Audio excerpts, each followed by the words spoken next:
Utopia. Thomas More. Discourses of Raphael Hythlode of the Best State of a Commonwealth. Henry VIII, the unconquered King of England, a prince adorned with all the virtues that become a great monarch. Having some differences of no small consequence with Charles, the most serene Prince of Castile, sent me into Flanders, as his ambassador, for treating and composing matters between them. I was colleague and companion to that incomparable man Cuthbert Tonstal, whom the king, with such universal applause, lately made master of the rolls. But of whom I will say nothing, not because I fear that the testimony of a friend will be suspected, but rather because his learning and virtues are too great for me to do them justice, and so well known, that they need not my commendations, unless I would, according to the proverb, show the sun with a lantern. Those that were appointed by the prince to treat with us, met us at Bruges. According to agreement they were all worthy men. The Margrave of Bruges was their head, and the chief man among them, but he that was esteemed the wisest, and that spoke for the rest, was George Thames, the provost of Castlesea. Both art and nature had concurred to make him eloquent. He was very learned in the law and, as he had a great capacity, so, by a long practice in affairs, he was very dexterous at unravelling them. After we had several times met, without coming to an agreement, they went to Brussels for some days, to know the prince's pleasure, and, since our business would admit it, I went to Antwerp. While I was there, among many that visited me, there was one that was more acceptable to me than any other, Peter Giles, born at Antwerp, who is a man of great honour, and of a good rank in his town. Though less than he deserves, for I do not know if there be anywhere to be found a more learned and a better bred young man, for as he is both a very worthy and a very knowing person, so he is so civil to all men, so particularly kind to his friends, and so full of candour and affection, that there is not, perhaps, above one or two anywhere to be found, that is in all respects so perfect. A friend, he is extraordinarily modest. There is no artifice in him, and yet no man has more of a prudent simplicity. His conversation was so pleasant and so innocently cheerful, that his company in a great measure lessened any longings to go back to my country, and to my wife and children, which an absence of 4 months had quickened very much. One day, as I was returning home from Mass at St. Mary's, which is the chief church and the most frequented of any in Antwerp, I saw him by accident talking with a stranger who seemed past the flower of his age. His face was tanned. He had a long beard, and his cloak was hanging carelessly about him, so that, by his looks and habit, I concluded he was a seaman. As soon as Peter saw me, he came and saluted me, and as I was returning his civility, he took me aside, and pointing to him with whom he had been discoursing, he said, "Do you see that man? I was just thinking to bring him to you." I answered, "He should have been very welcome on your account." "And on his own too," replied he, "if you knew the man. For there is none alive that can give so copious an account of unknown nations and countries as he can do, which I know you very much desire." "Then," said I did not guess amiss, for at first sight I took him for a seaman. "But you are much mistaken," said he, "for he has not sailed as a seaman, but as a traveller, or rather a philosopher. This Raphael, who from his family carries the name of Hythlode, is not ignorant of the Latin tongue, but is eminently learned in the Greek, having applied himself more particularly to that than to the former, because he had given himself much to philosophy, in which he knew that the Romans have left us nothing that is valuable, except what is to be found in Seneca and Cicero. He is a Portuguese by birth, and was so desirous of seeing the world, that he divided his estate among his brothers, ran the same hazard as Americus Vespucius, and bore a share in 3 of his 4 voyages that are now published, only he did not return with him in his last, but obtained leave of him, almost by force, that he might be one of those 24 who were left at the farthest place at which they touched in their last voyage to New Castile. The leaving him thus did not a little gratify one that was more fond of travelling than of returning home to be buried in his own country. For he used often to say, that the way to heaven was the same from all places, and he that had no grave had the heavens still over him. The first vessels that they saw were flat-bottomed. Their sails were made of reeds and wicker, woven close together, only some were of leather. But, afterwards, they found ships made with round keels and canvas sails, and in all respects like our ships, and the seamen understood both astronomy and navigation. He got wonderfully into their favour by showing them the use of the needle, of which till then they were utterly ignorant. They sailed before with great caution, and only in summer time, but now they count all seasons alike,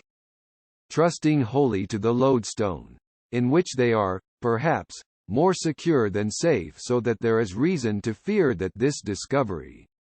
which was thought would prove so much to their advantage, may, by their imprudence, become an occasion of much mischief to them. But it were too long to dwell on all that he told us he had observed in every place, it would be too great a digression from our present purpose. Whatever is necessary to be told concerning those wise and prudent institutions, which he observed among civilized nations, may perhaps be related by us on a more proper occasion. We asked him many questions concerning all these things, to which he answered very willingly. We made no inquiries after monsters, than which nothing is more common, for everywhere one may hear of ravenous dogs and wolves, and cruel men-eaters. But it is not so easy to find states that are well and wisely governed. As he told us of many things that were amiss in those new discovered countries, so he reckoned up not a few things, from which patterns might be taken for correcting the errors of these nations, among whom we live, of which an account may be given, as I have already promised, at some other time, for, at present, I intend only to relate those particulars that he told us, of the manners and laws of the Utopians. But I will begin with the occasion that led us to speak of that commonwealth. After Raphael had discoursed with great judgment on the many errors that were both among us, and these nations, had treated of the wise institutions both here and there, and had spoken as distinctly of the customs and government of every nation through which he had passed, as if he had spent his whole life in it, Peter, being struck with admiration, said, I wonder, Raphael, how it comes that you enter into no king's service, for I am sure there are none to whom you would not be very acceptable, for your learning and knowledge, both of men and things, is such, that you would not only entertain them very pleasantly, but be of great use to them, by the examples you could set before them, and the advices you could give them. And by this means you would both serve your own interest, and be of great use to all your friends. As for my friends, answered he, I need not be much concerned, having already done for them all that was incumbent on me, for when I was not only in good health, but fresh and young, I distributed that among my kindred and friends which other people do not part with till they are old and sick, when they then unwillingly give that which they can enjoy no longer themselves. I think my friends ought to rest contented with this, and not to expect that for their sakes I should enslave myself to any king whatsoever. Soft and fair, said Peter the First, do not mean that you should be a slave to any king, but only that you should assist them and be useful to them. The change of the word, said he, does not alter the matter.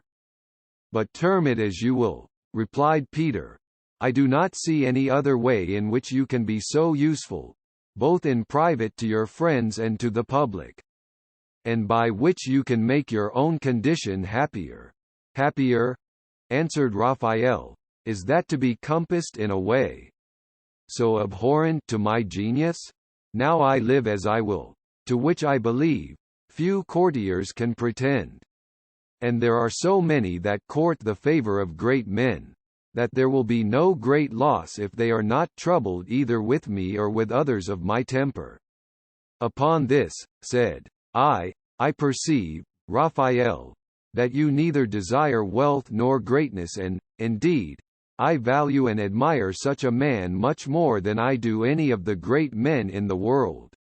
Yet I think you would do what would well become so generous and philosophical a soul as yours is, if you would apply your time and thoughts to public affairs. Even though you may happen to find it a little uneasy to yourself, and this you can never do with so much advantage as by being taken into the council of some great prince and putting him on noble and worthy actions. Which I know you would do if you were in such a post, for the springs both of good and evil flow from the prince over a whole nation, as from a lasting fountain. So much learning as you have, even without practice in affairs, or so great a practice as you have had without any other learning, would render you a very fit counsellor to any king whatsoever. You are doubly mistaken, said he, Mr. More, both in your opinion of me and in the judgment you make of things, for as I have not that capacity that you fancy I have, so if I had it, the public would not be one jot the better when I had sacrificed my quiet to it. For most princes apply themselves more to affairs of war than to the useful arts of peace, and in these I neither have any knowledge, nor do I much desire it. They are generally more set on acquiring new kingdoms, right or wrong, than on governing well those they possess, and, among the ministers of princes, there are none that are not so wise as to need no assistance, or at least, that do not think themselves so wise that they imagine they need none, and if they court any, it is only those for whom the prince has much personal favour, whom by their fawning and flatteries they endeavour to fix to their own interests, and, indeed, nature has so made us, that we all love to be flattered and to please ourselves with our own notions. The old crow loves his young, and the ape her cubs. Now if in such a court, made up of persons who envy all others and only admire themselves, a person should but propose anything that he had either read in history or observed in his travels, the rest would think that the reputation of their wisdom would sink, and that their interests would be much depressed if they could not run it down, and, if all other things failed, then they would fly to this, that such or such things pleased our ancestors, and it were well for us if we could but match them. They would set up their rest on such an answer, as a sufficient confutation of all that could be said. As if it were a great misfortune that any should be found wiser than his ancestors. But though they willingly let go all the good things that were among those of former ages, yet, if better things are proposed, they cover themselves obstinately with this excuse of reverence to past times. I have met with these proud, morose, and absurd judgments of things in many places, particularly once in England.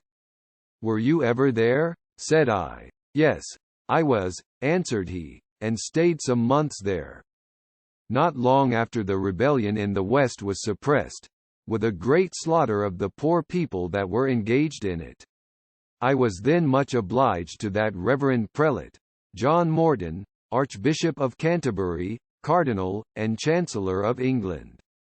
A man, said he, Peter, for Mr. More knows well what he was, that was not less venerable for his wisdom and virtues than for the high character he bore. He was of a middle stature, not broken with age. His looks begot reverence rather than fear. His conversation was easy, but serious and grave.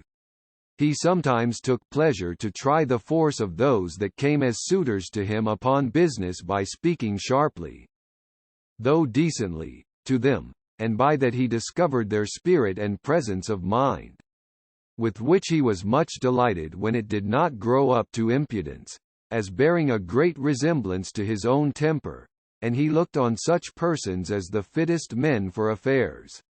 He spoke both gracefully and weightily. He was eminently skilled in the law,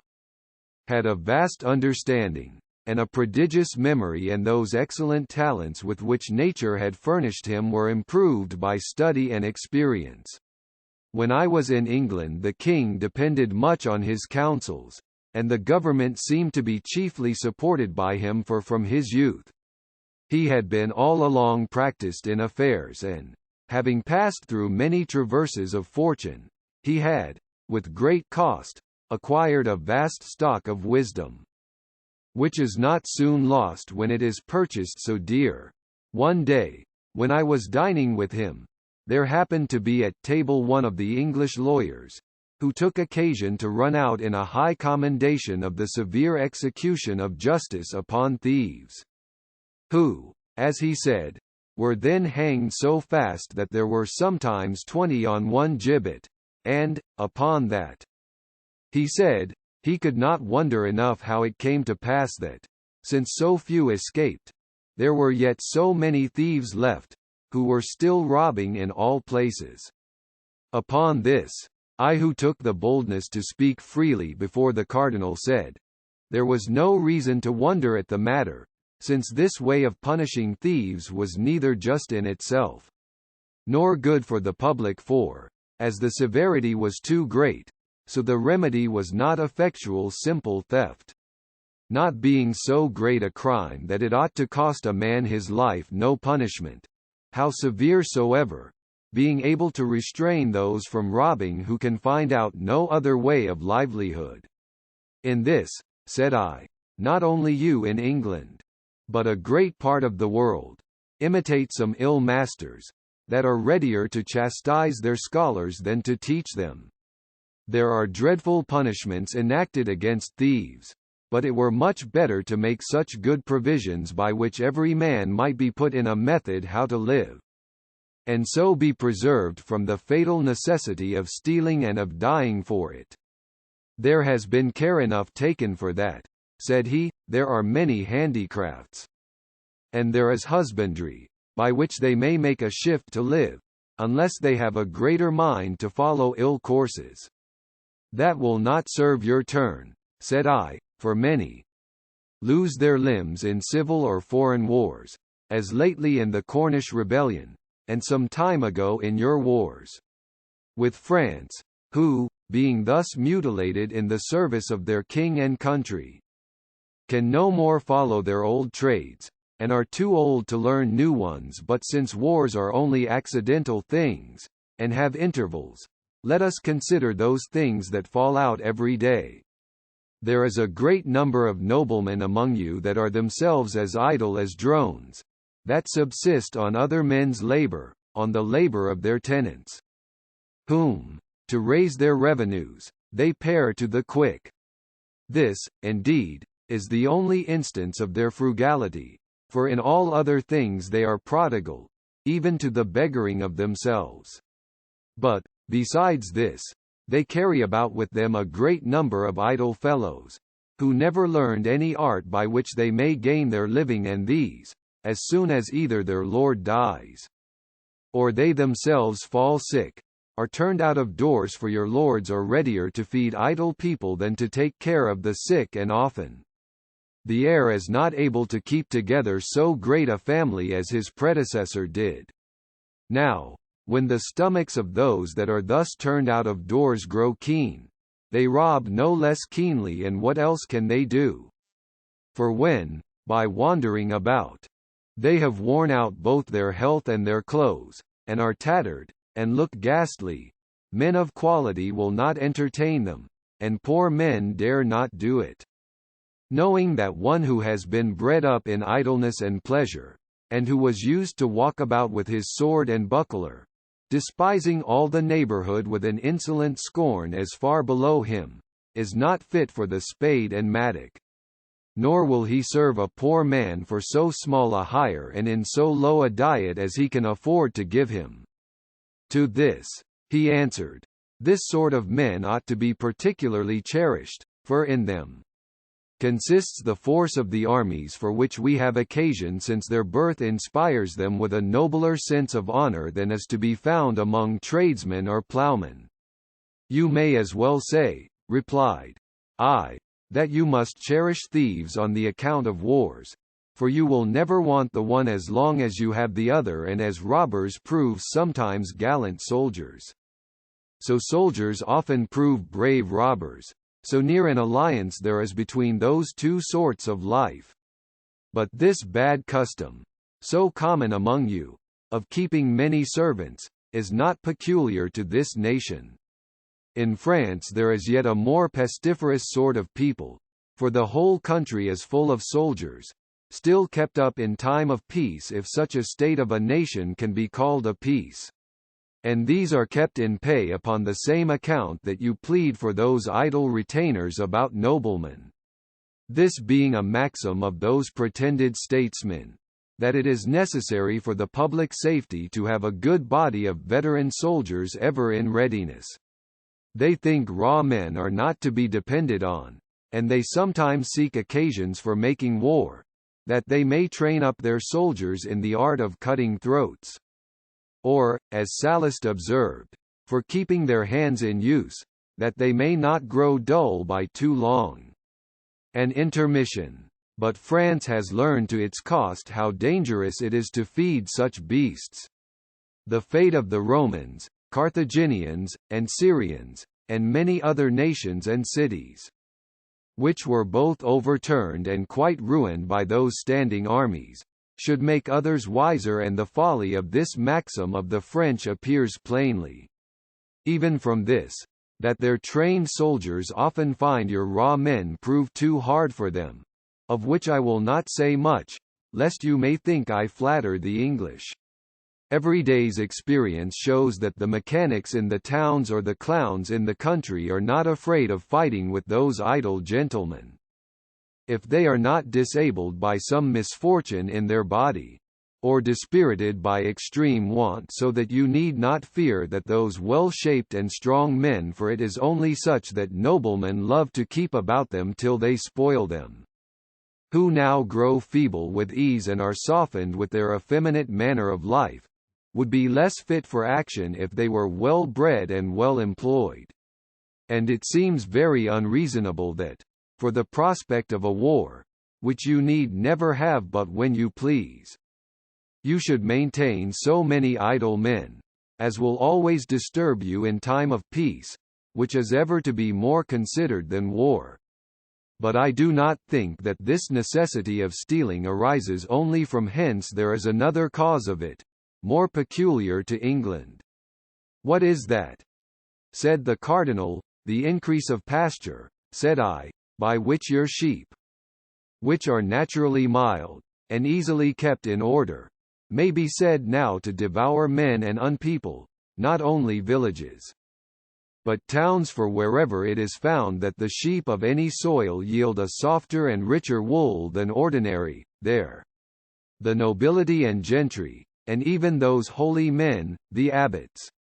not contented with the old rents, which their farms yielded, nor thinking it enough that they, living at their ease, do no good to the public, resolve to do it hurt instead of good.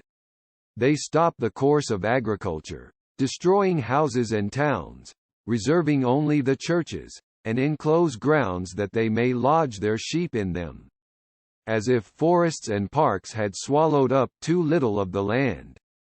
Those worthy countrymen turn the best inhabited places into solitudes, for when an insatiable wretch, who is a plague to his country, resolves to enclose many thousand acres of ground, the owners, as well as tenants, are turned out of their possessions by trick or by main force, or, being wearied out by ill usage,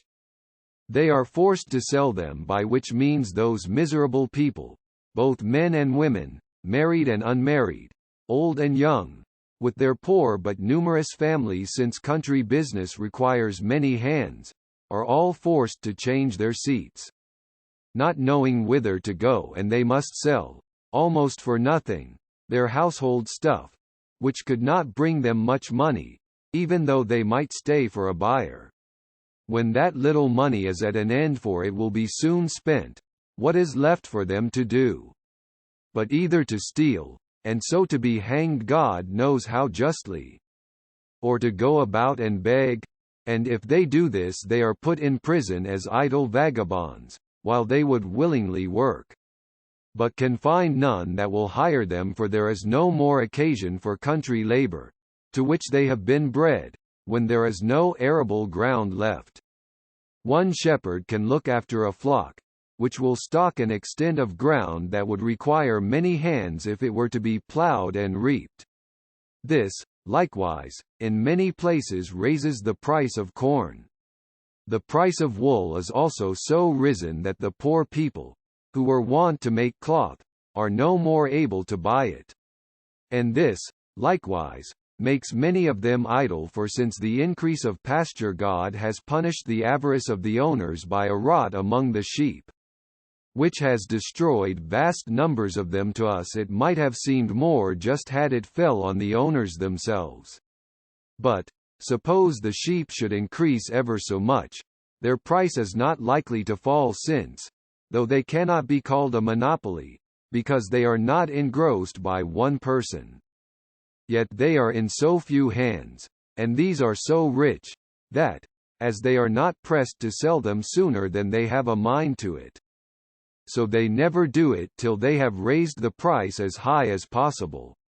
And on the same account it is that the other kinds of cattle are so dear, because many villages being pulled down, and all country labour being much neglected, there are none who make it their business to breed them. The rich do not breed cattle as they do sheep,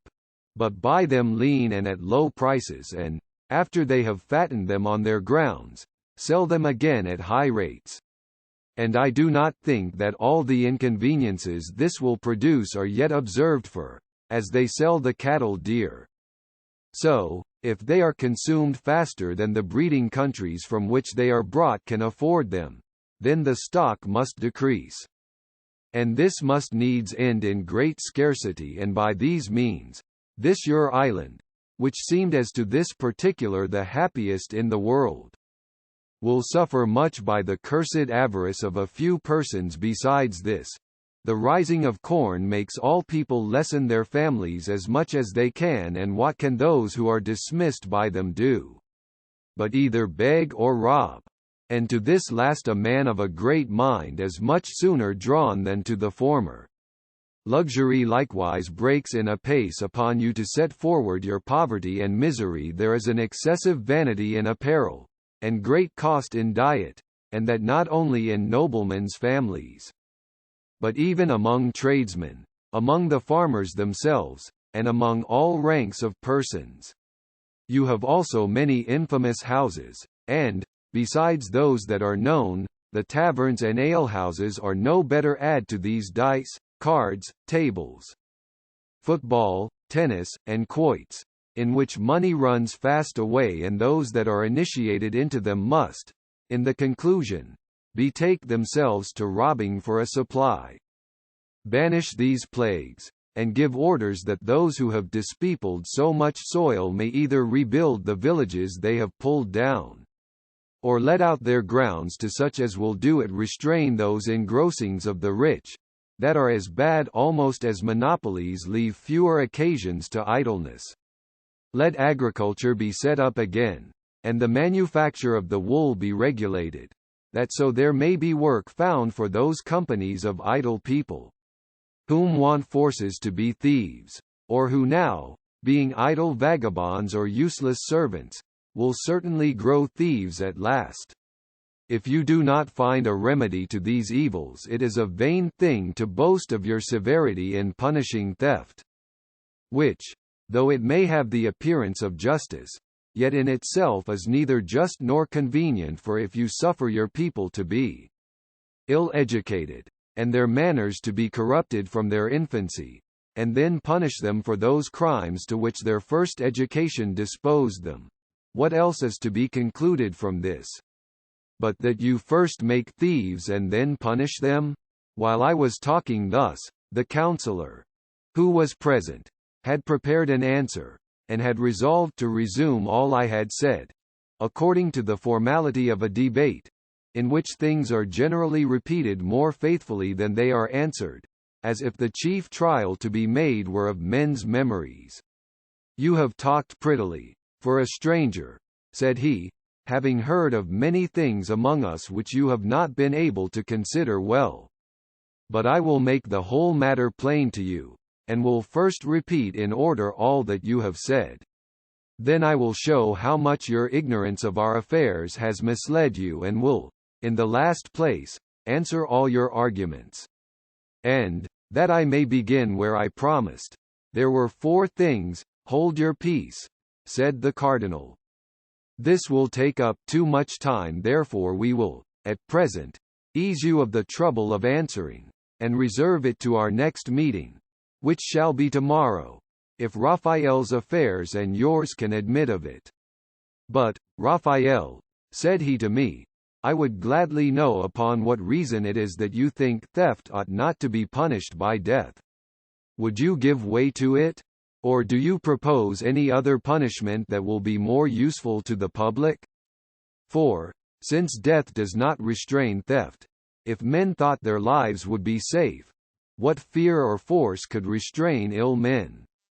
On the contrary, they would look on the mitigation of the punishment as an invitation to commit more crimes. I answered, it seems to me a very unjust thing to take away a man's life for a little money, for nothing in the world can be of equal value with a man's life. And if it be said, that it is not for the money that one suffers, but for his breaking the law, I must say, extreme justice is an extreme injury, for we ought not to approve of those terrible laws that make the smallest offences capital. Nor of that opinion of the Stoics that makes all crimes equal, as if there were no difference to be made between the killing a man and the taking his purse, between which, if we examine things impartially, there is no likeness nor proportion. God has commanded us not to kill, and shall we kill so easily for a little money? But if one shall say, that by that law we are only forbid to kill any except when the laws of the land allow of it, upon the same grounds, laws may be made, in some cases, to allow of adultery and perjury for God, having taken from us the right of disposing either of our own or of other people's lives. If it is pretended that the mutual consent of men in making laws can authorize manslaughter in cases in which God has given us no example, that it frees people from the obligation of the divine law, and so makes murder a lawful action, what is this?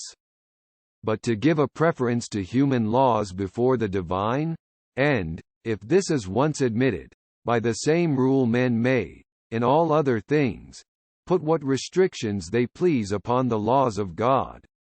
If, by the Mosaical law, though it was rough and severe, as being a yoke laid on an obstinate and servile nation, men were only fined, and not put to death for theft, we cannot imagine, that in this new law of mercy, in which God treats us with the tenderness of a father, he has given us a greater license to cruelty than he did to the Jews. Upon these reasons it is, that I think putting thieves to death is not lawful, and it is plain and obvious that it is absurd, and of ill consequence to the commonwealth that a thief and a murderer should be equally punished, for if a robber sees that his danger is the same if he is convicted of theft, as if he were guilty of murder, this will naturally incite him to kill the person whom otherwise he would only have robbed, since, if the punishment is the same, there is more security, and less danger of discovery, when he that can best make it is put out of the way, so that terrifying thieves too much provokes them to cruelty. But as to the question, what more convenient way of punishment can be found? I think it much easier to find out that than to invent anything that is worse. Why should we doubt? But the way that was so long in use among the old Romans, who understood so well the arts of government, was very proper for their punishment. They condemned such as they found guilty of great crimes to work their whole lives in quarries, or to dig in mines with chains about them. But the method that I liked best was that which I observed in my travels in Persia, among the Polylarites, who are a considerable and well-governed people. They pay a yearly tribute to the king of Persia, but in all other respects, they are a free nation, and governed by their own laws. They lie far from the sea, and are environed with hills and, being contented with the productions of their own country, which is very fruitful, they have little commerce with any other nation, and as they, according to the genius of their country, have no inclination to enlarge their borders, so their mountains and the pension they pay to the Persian secure them from all invasions. Thus they have no wars among them. They live rather conveniently than with splendor, and may be rather called a happy nation than either eminent or famous.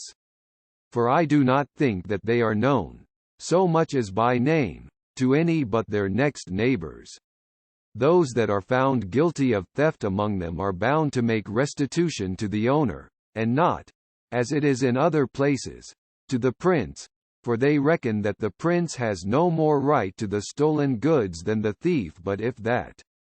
which was stolen is no more in being, then the goods of the thieves are estimated, and restitution being made out of them, the remainder is given to their wives and children. And they themselves are condemned to serve in the public works, but are neither imprisoned nor chained, unless there happens to be some extraordinary circumstance in their crimes. They go about loose and free, working for the public. If they are idle or backward to work, they are whipped, but if they work hard, they are well used and treated without any mark of reproach. Only the lists of them are called always at night, and then they are shut up. They suffer no other uneasiness but this of constant labor, for, as they work for the public, so they are well entertained out of the public stock, which is done differently in different places. In some places whatever is bestowed on them is raised by a charitable contribution, and, though this way may seem uncertain, yet so merciful are the inclinations of that people, that they are plentifully supplied by it. But in other places, public revenues are set aside for them, or there is a constant tax or poll money raised for their maintenance. In some places they are set to no public work, but every private man that has occasion to hire workmen goes to the market-places, and hires them of the public, a little lower than he would do a freeman. If they go lazily about their task, he may quicken them with the whip. By this means there is always some piece of work or other to be done by them, and, besides their livelihood, they earn somewhat still to the public. They all wear a peculiar habit, of one certain color, and their hair is cropped a little above their ears, and a piece of one of their ears is cut off. Their friends are allowed to give them either meat, drink, or clothes, so they are of their proper color. But it is death, both to the giver and taker, if they give them money. Nor is it less penal for any freeman to take money from them upon any account whatsoever, and it is also death for any of these slaves, so they are called to handle arms. Those of every division of the country are distinguished by a peculiar mark, which it is capital for them to lay aside, to go out of their bounds, or to talk with a slave of another jurisdiction. And the very attempt of an escape is no less penal than an escape itself. It is death for any other slave to be accessory to it, and if a freeman engages in it he is condemned to slavery. Those that discover it are rewarded if freemen, in money, and if slaves, with liberty, together with a pardon for being accessory to it. That so they might find their account rather in repenting of their engaging in such a design than in persisting in it. These are their laws and rules in relation to robbery, and it is obvious that they are as advantageous as they are mild and gentle, since vice is not only destroyed and men preserved, but they are treated in such a manner as to make them see the necessity of being honest, and of employing the rest of their lives in repairing the injuries they had formerly done to society. nor is there any hazard of their falling back to their old customs, and so little do travellers apprehend mischief from them that they generally make use of them for guides from one jurisdiction to another. For there is nothing left them by which they can rob or be the better for it, since, as they are disarmed. So the very having of money is a sufficient conviction, and as they are certainly punished if discovered. So they cannot hope to escape, for their habit being in all the parts of it different from what is commonly worn. They cannot fly away, unless they would go naked, and even then their cropped ear would betray them. The only danger to be feared from them is their conspiring against the government. But those of one division and neighborhood can do nothing to any purpose unless a general conspiracy were laid amongst all the slaves of the several jurisdictions, which cannot be done, since they cannot meet or talk together. Nor will any venture on a design where the concealment would be so dangerous and the discovery so profitable. None are quite hopeless of recovering their freedom, since by their obedience and patience, and by giving good grounds to believe that they will change their manner of life for the future, they may expect at last to obtain their liberty, and some are every year restored to it upon the good character that is given of them. When I had related all this, I added that I did not see why such a method might not be followed with more advantage than could ever be expected from that severe justice which the counsellor magnified so much. To this he answered, that it could never take place in England without endangering the whole nation.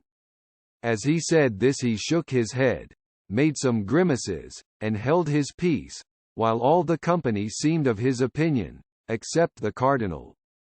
who said, that it was not easy to form a judgment of its success, since it was a method that never yet had been tried, but if, said he, when sentence of death were passed upon a thief,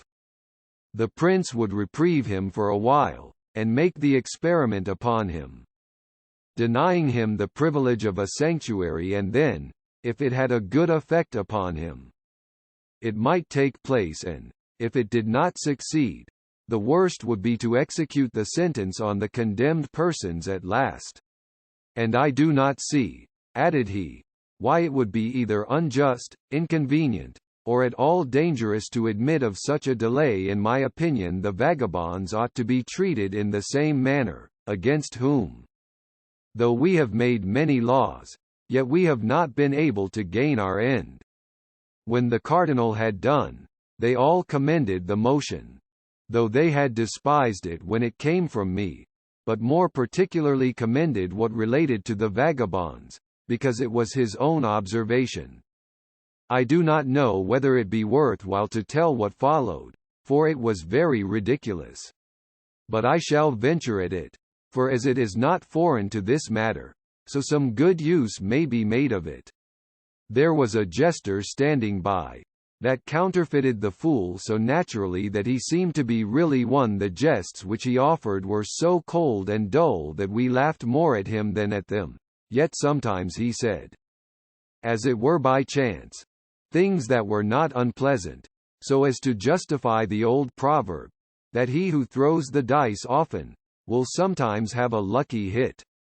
When one of the company had said that I had taken care of the thieves, and the cardinal had taken care of the vagabonds, so that there remained nothing but that some public provision might be made for the poor, whom sickness or old age had disabled from labor, leave that to me, said the fool,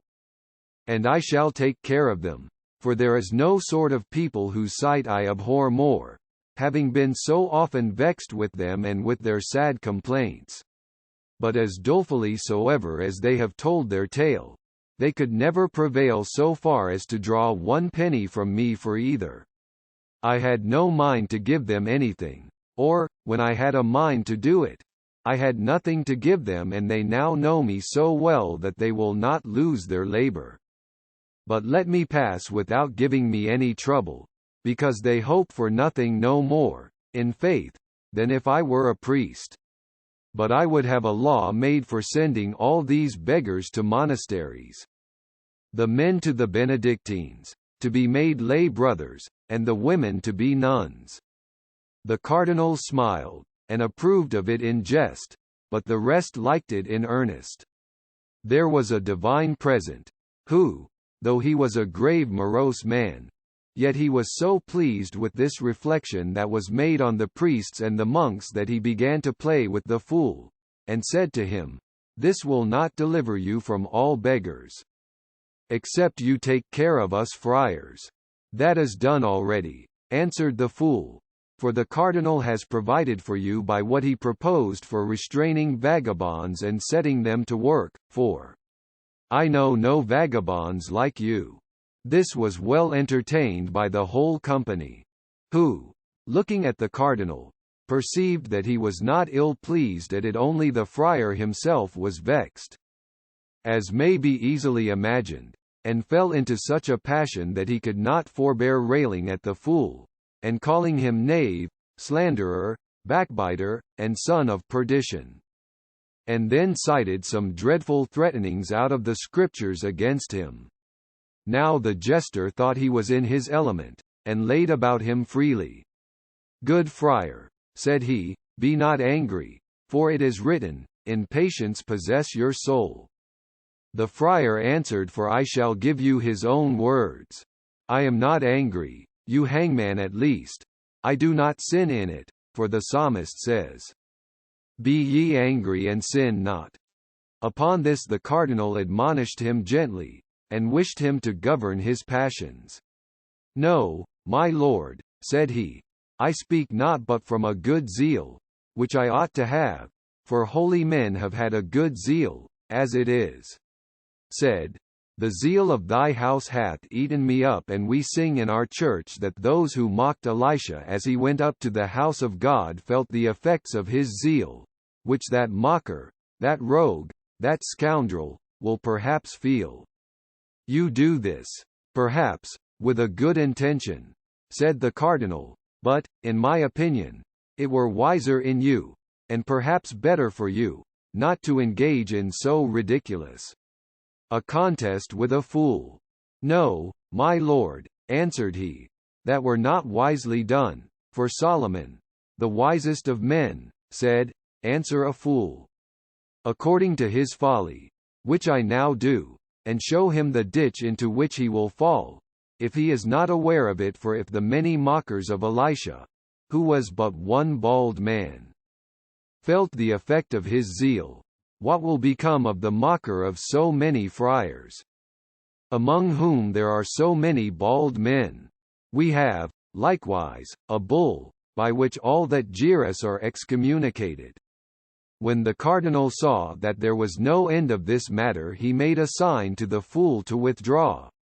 turned the discourse another way, and soon after rose from the table, and, dismissing us, went to hear causes. Thus, Mr. Moore, I have run out into a tedious story, of the length of which I had been ashamed, if, as you earnestly begged it of me, I had not observed you to hearken to it as if you had no mind to lose any part of it. I might have contracted it, but I resolved to give it you at large, that you might observe how those that despised what I had proposed, no sooner perceived that the cardinal did not dislike it, but presently approved of it, fawned so on him and flattered him to such a degree, that they in good earnest applauded those things that he only liked in jest, and from hence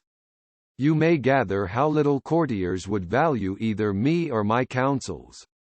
To this I answered, "You have done me a great kindness in this relation, for as everything has been related by you both wisely and pleasantly, so you have made me imagine that I was in my own country and grown young again, by recalling that good cardinal to my thoughts, in whose family I was bred from my childhood, and though you are, upon other accounts, very dear to me, yet you are the dearer because you honor his memory so much. But, after all this, I cannot change my opinion, for I still think that if you could overcome that aversion which you have to the courts of princes, you might, by the advice which it is in your power to give, do a great deal of good to mankind. And this is the chief design that every good man ought to propose to himself in living. For your friend Plato thinks that nations will be happy when either philosophers become kings or kings become philosophers. It is no wonder if we are so far from that happiness, while philosophers will not think it their duty to assist kings with their counsels. They are not so base-minded, said he, but that they would willingly do it. Many of them have already done it by their books, if those that are in power would but hearken to their good advice. But Plato judged right, that except kings themselves became philosophers, they who from their childhood are corrupted with false notions, would never fall in entirely with the counsels of philosophers, and this he himself found to be true in the person of Dionysius. Do not you think that if I were about any king, proposing good laws to him, and endeavoring to root out all the cursed seeds of evil that I found in him, I should either be turned out of his court, or, at least, be laughed at for my pains? For instance, what could I signify if I were about the King of France, and were called into his cabinet council,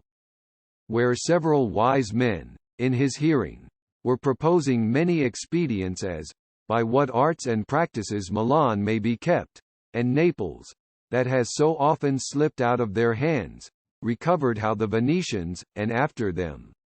the rest of Italy, may be subdued, and then how Flanders, Brabant, and all Burgundy, and some other kingdoms which he has swallowed already in his designs,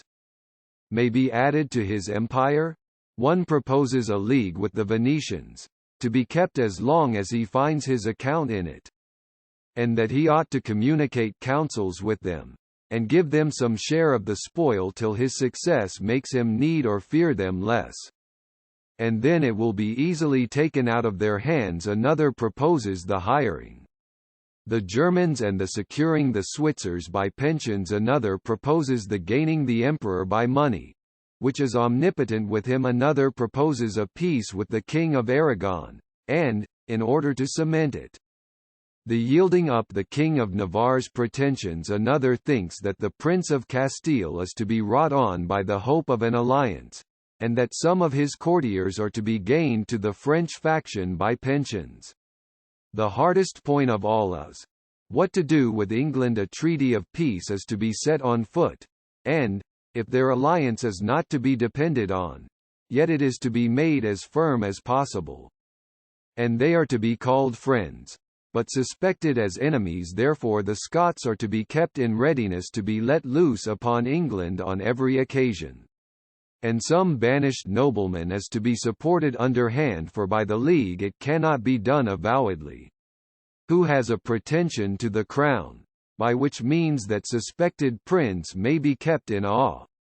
Now when things are in so great a fermentation, and so many gallant men are joining councils how to carry on the war, if so mean a man as I should stand up and wish them to change all their counsels to let Italy alone and stay at home, since the kingdom of France was indeed greater than could be well governed by one man, that therefore he ought not to think of adding others to it. And if, after this, I should propose to them the resolutions of the Aequarians, a people that lie on the southeast of Utopia, who long ago engaged in war in order to add to the dominions of their prince another kingdom, to which he had some pretensions by an ancient alliance, this they conquered, but found that the trouble of keeping it was equal to that by which it was gained, that the conquered people were always either in rebellion or exposed to foreign invasions, while they were obliged to be incessantly at war, either for or against them, and consequently could never disband their army, that in the meantime they were oppressed with taxes.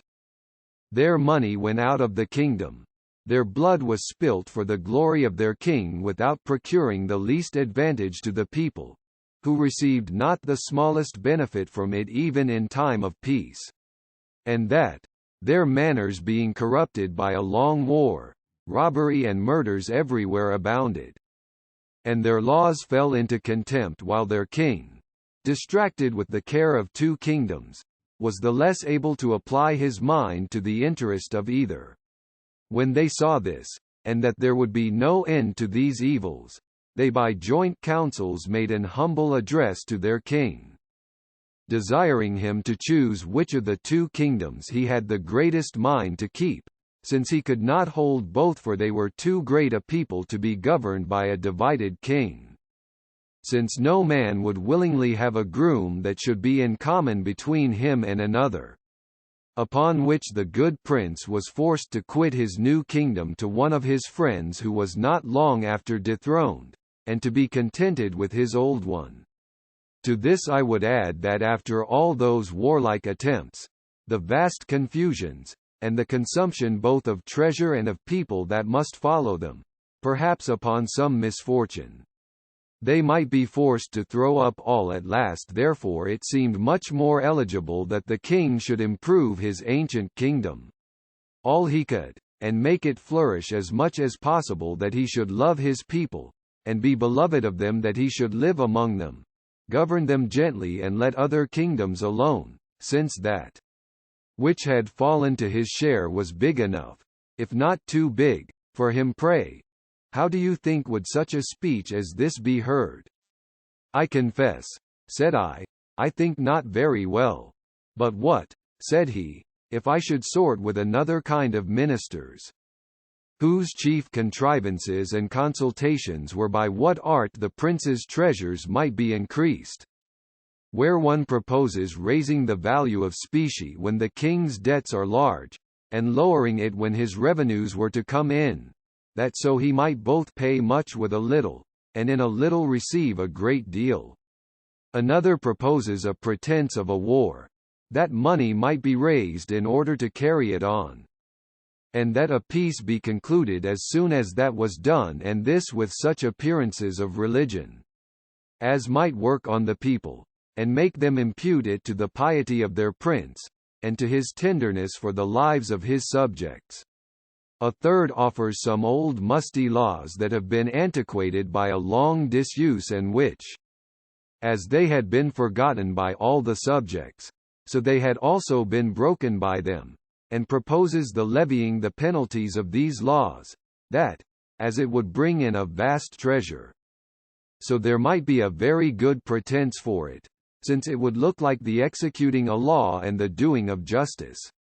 A fourth proposes the prohibiting of many things under severe penalties, especially such as were against the interest of the people, and then the dispensing with these prohibitions, upon great compositions, to those who might find their advantage in breaking them.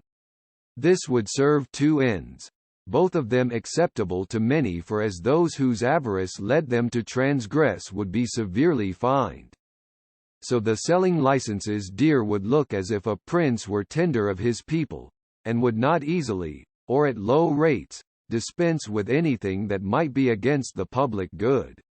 Another proposes that the judges must be made sure, that they may declare always in favor of the prerogative, that they must be often sent for to court, that the king may hear them argue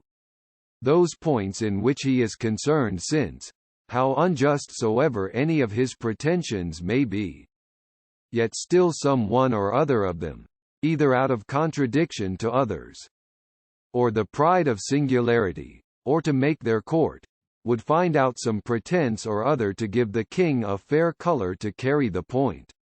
For if the judges but differ in opinion, the clearest thing in the world is made by that means disputable, and truth being once brought in question, the king may then take advantage to expound the law for his own profit, while the judges that stand out will be brought over, either through fear or modesty. And they being thus gained, all of them may be sent to the bench to give sentence boldly as the king would have it, for fair pretences will never be wanting when sentence is to be given in the prince's favour. It will either be said that equity lies of his side, or some words in the law will be found sounding that way, or some forced sense will be put on them. And, when all other things fail, the king's undoubted prerogative will be pretended, as that which is above all law, and to which a religious judge ought to have a special regard. Thus all consent to that maxim of Crassus, that a prince cannot have treasure enough, since he must maintain his armies out of it, that a king, even though he would, can do nothing unjustly, that all property is in him, not excepting the very persons of his subjects, and that no man has any other property, but that which the king, out of his goodness, thinks fit to leave him. And they think it is the prince's interest that there be as little of this left as may be, as if it were his advantage that his people should have neither riches nor liberty, since these things make them less easy and willing to submit to a cruel and unjust government.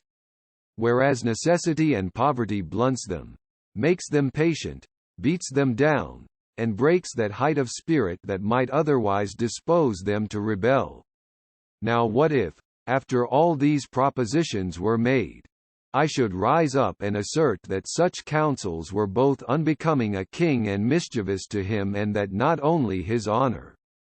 but his safety, consisted more in his people's wealth than in his own, if I should show that they choose a king for their own sake, and not for his, that, by his care and endeavors, they may be both easy and safe, and that, therefore, a prince ought to take more care of his people's happiness than of his own, as a shepherd is to take more care of his flock than of himself? It is also certain that they are much mistaken that think the poverty of a nation is a means of the public safety. Who quarrel more than beggars? Who does more earnestly long for a change than he that is uneasy in his present circumstances? And who run to create confusions with so desperate a boldness as those who, having nothing to lose, hope to gain by them? If a king should fall under such contempt or envy that he could not keep his subjects in their duty, but by oppression and ill usage, and by rendering them poor and miserable, it were certainly better for him to quit his kingdom than to retain it by such methods as make him, while he keeps the name of authority, lose the majesty due to it. Nor is it so becoming the dignity of a king to reign over beggars as over rich and happy subjects. And therefore Fabricius, a man of a noble and exalted temper, said, he would rather govern rich men than be rich himself, since for one man to abound in wealth and pleasure, when all about him are mourning and groaning, is to be a jailer, and not a king. He is an unskillful physician that cannot cure one disease without casting his patient into another. So he that can find no other way for correcting the errors of his people but by taking from them the conveniences of life, shows that he knows not what it is to govern a free nation. He himself ought rather to shake off his sloth, or to lay down his pride, for the contempt or hatred that his people have for him takes its rise from the vices in himself. Let him live upon what belongs to him without wronging others, and accommodate his expense to his revenue. Let him punish crimes, and, by his wise conduct, let him endeavor to prevent them, rather than be severe when he has suffered them to be too common. Let him not rashly revive laws that are abrogated by disuse, especially if they have been long forgotten and never wanted. And let him never take any penalty for the breach of them to which a judge would not give way in a private man, but would look on him as a crafty and unjust person for pretending to it. To these things I would add that law among the Macarians, a people that live not far from Utopia, by which their king, on the day on which he began to reign, is tied by an oath, confirmed by solemn sacrifices, never to have at once above 1,000 pounds of gold in his treasures, or so much silver as is equal to that in value. This law, they tell us, was made by an excellent king who had more regard to the riches of his country than to his own wealth, and therefore provided against the heaping up of so much treasure as might impoverish the people. He thought that moderate sum might be sufficient for any accident, if either the king had occasion for it against the rebels, or the kingdom against the invasion of an enemy. but that it was not enough to encourage a prince to invade other men's rights, a circumstance that was the chief cause of his making that law. He also thought that it was a good provision for that free circulation of money so necessary for the course of commerce and exchange. And when a king must distribute all those extraordinary accessions that increase treasure beyond the due pitch, it makes him less disposed to oppress his subjects. Such a king as this will be the terror of ill men, and will be beloved by all the good. If, I say, I should talk of these or such like things to men that had taken their bias another way, how deaf would they be to all I could say? No doubt. Very deaf, answered I, and no wonder, for one is never to offer propositions or advice that we are certain will not be entertained. Discourses so much out of the road could not avail anything, nor have any effect on men whose minds were prepossessed with different sentiments. This philosophical way of speculation is not unpleasant among friends in a free conversation, but there is no room for it in the courts of princes, where great affairs are carried on by authority. That is what I was saying, replied he, that there is no room for philosophy in the courts of princes. Yes, there is, said I, but not for this speculative philosophy, that makes everything to be alike fitting at all times. But there is another philosophy that is more pliable, that knows its proper scene, accommodates itself to it, and teaches a man with propriety and decency to act that part which has fallen to his share. If when one of Plautus' comedies is upon the stage, and a company of servants are acting their parts, you should come out in the garb of a philosopher, and repeat, out of Octavia, a discourse of Seneca's to Nero, would it not be better for you to say nothing than by mixing things of such different natures to make an impertinent tragi-comedy? For you spoil and corrupt the play that is in hand when you mix with it things of an opposite nature, even though they are much better. Therefore go through with the play that is acting the best you can, and do not confound it because another that is pleasanter comes into your thoughts. It is even so in a commonwealth and in the councils of princes. If ill opinions cannot be quite rooted out, and you cannot cure some received vice according to your wishes, you must not, therefore, abandon the commonwealth, for the same reasons as you should not forsake the ship in a storm because you cannot command the winds. You are not obliged to assault people with discourses that are out of their road, when you see that their received notions must prevent your making an impression upon them. You ought rather to cast about and to manage things with all the dexterity in your power, so that, if you are not able to make them go well, they may be as little ill as possible, for, except all men were good, everything cannot be right, and that is a blessing that I do not at present hope to see. According to your argument, answered he, all that I could be able to do would be to preserve myself from being mad while I endeavored to cure the madness of others, for, if I speak truth, I must repeat what I have said to you, and as for lying, whether a philosopher can do it or not I cannot tell. I am sure I cannot do it. But though these discourses may be uneasy and ungrateful to them, I do not see why they should seem foolish or extravagant indeed. If I should either propose such things as Plato has contrived in his Commonwealth, or as the Utopians practice in theirs, though they might seem better, as certainly they are, yet they are so different from our establishment, which is founded on property, there being no such thing among them, that I could not expect that it would have any effect on them. But such discourses as mine, which only call past evils to mind and give warning of what may follow, leave nothing in them that is so absurd that they may not be used at any time. For they can only be unpleasant to those who are resolved to run headlong the contrary way, and if we must let alone everything as absurd or extravagant which, by reason of the wicked lives of many, may seem uncouth, we must, even among Christians, give over pressing the greatest part of those things that Christ hath taught us. Though he has commanded us not to conceal them, but to proclaim on the housetops that which he taught in secret. The greatest parts of his precepts are more opposite to the lives of the men of this age than any part of my discourse has been.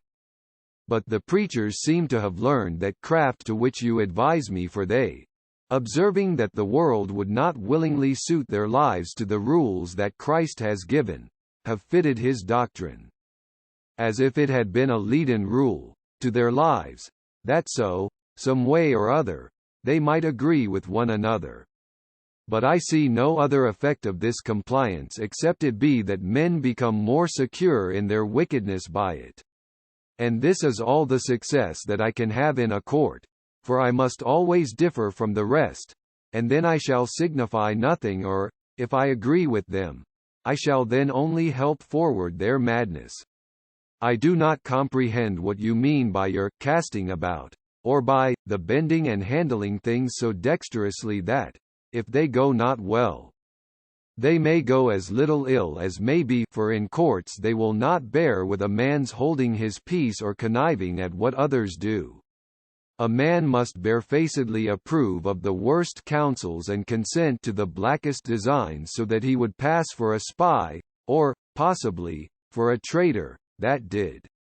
but coldly approve of such wicked practices, and therefore when a man is engaged in such a society, he will be so far from being able to mend matters by his casting about, as you call it, that he will find no occasions of doing any good. The ill company will sooner corrupt him than be the better for him, or if, notwithstanding all their ill company,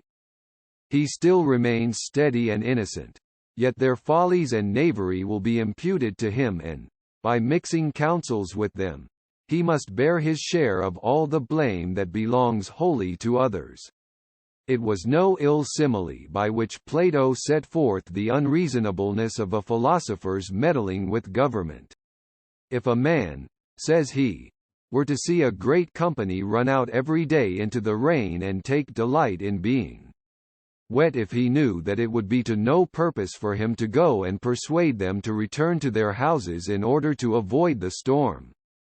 and that all that could be expected by his going to speak to them would be that he himself should be as wet as they,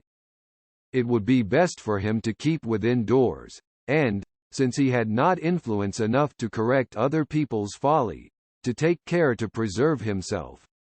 Though, to speak plainly my real sentiments, I must freely own that as long as there is any property, and while money is the standard of all other things, I cannot think that a nation can be governed either justly or happily not justly, because the best things will fall to the share of the worst men, nor happily, because all things will be divided among a few. And even these are not in all respects happy, the rest being left to be absolutely miserable. Therefore, when I reflect on the wise and good constitution of the Utopians, among whom all things are so well governed and with so few laws, where virtue hath its due reward, and yet there is such an equality that every man lives in plenty, when I compare with them so many other nations that are still making new laws, and yet can never bring their constitution to a right regulation, where, notwithstanding every one has his property,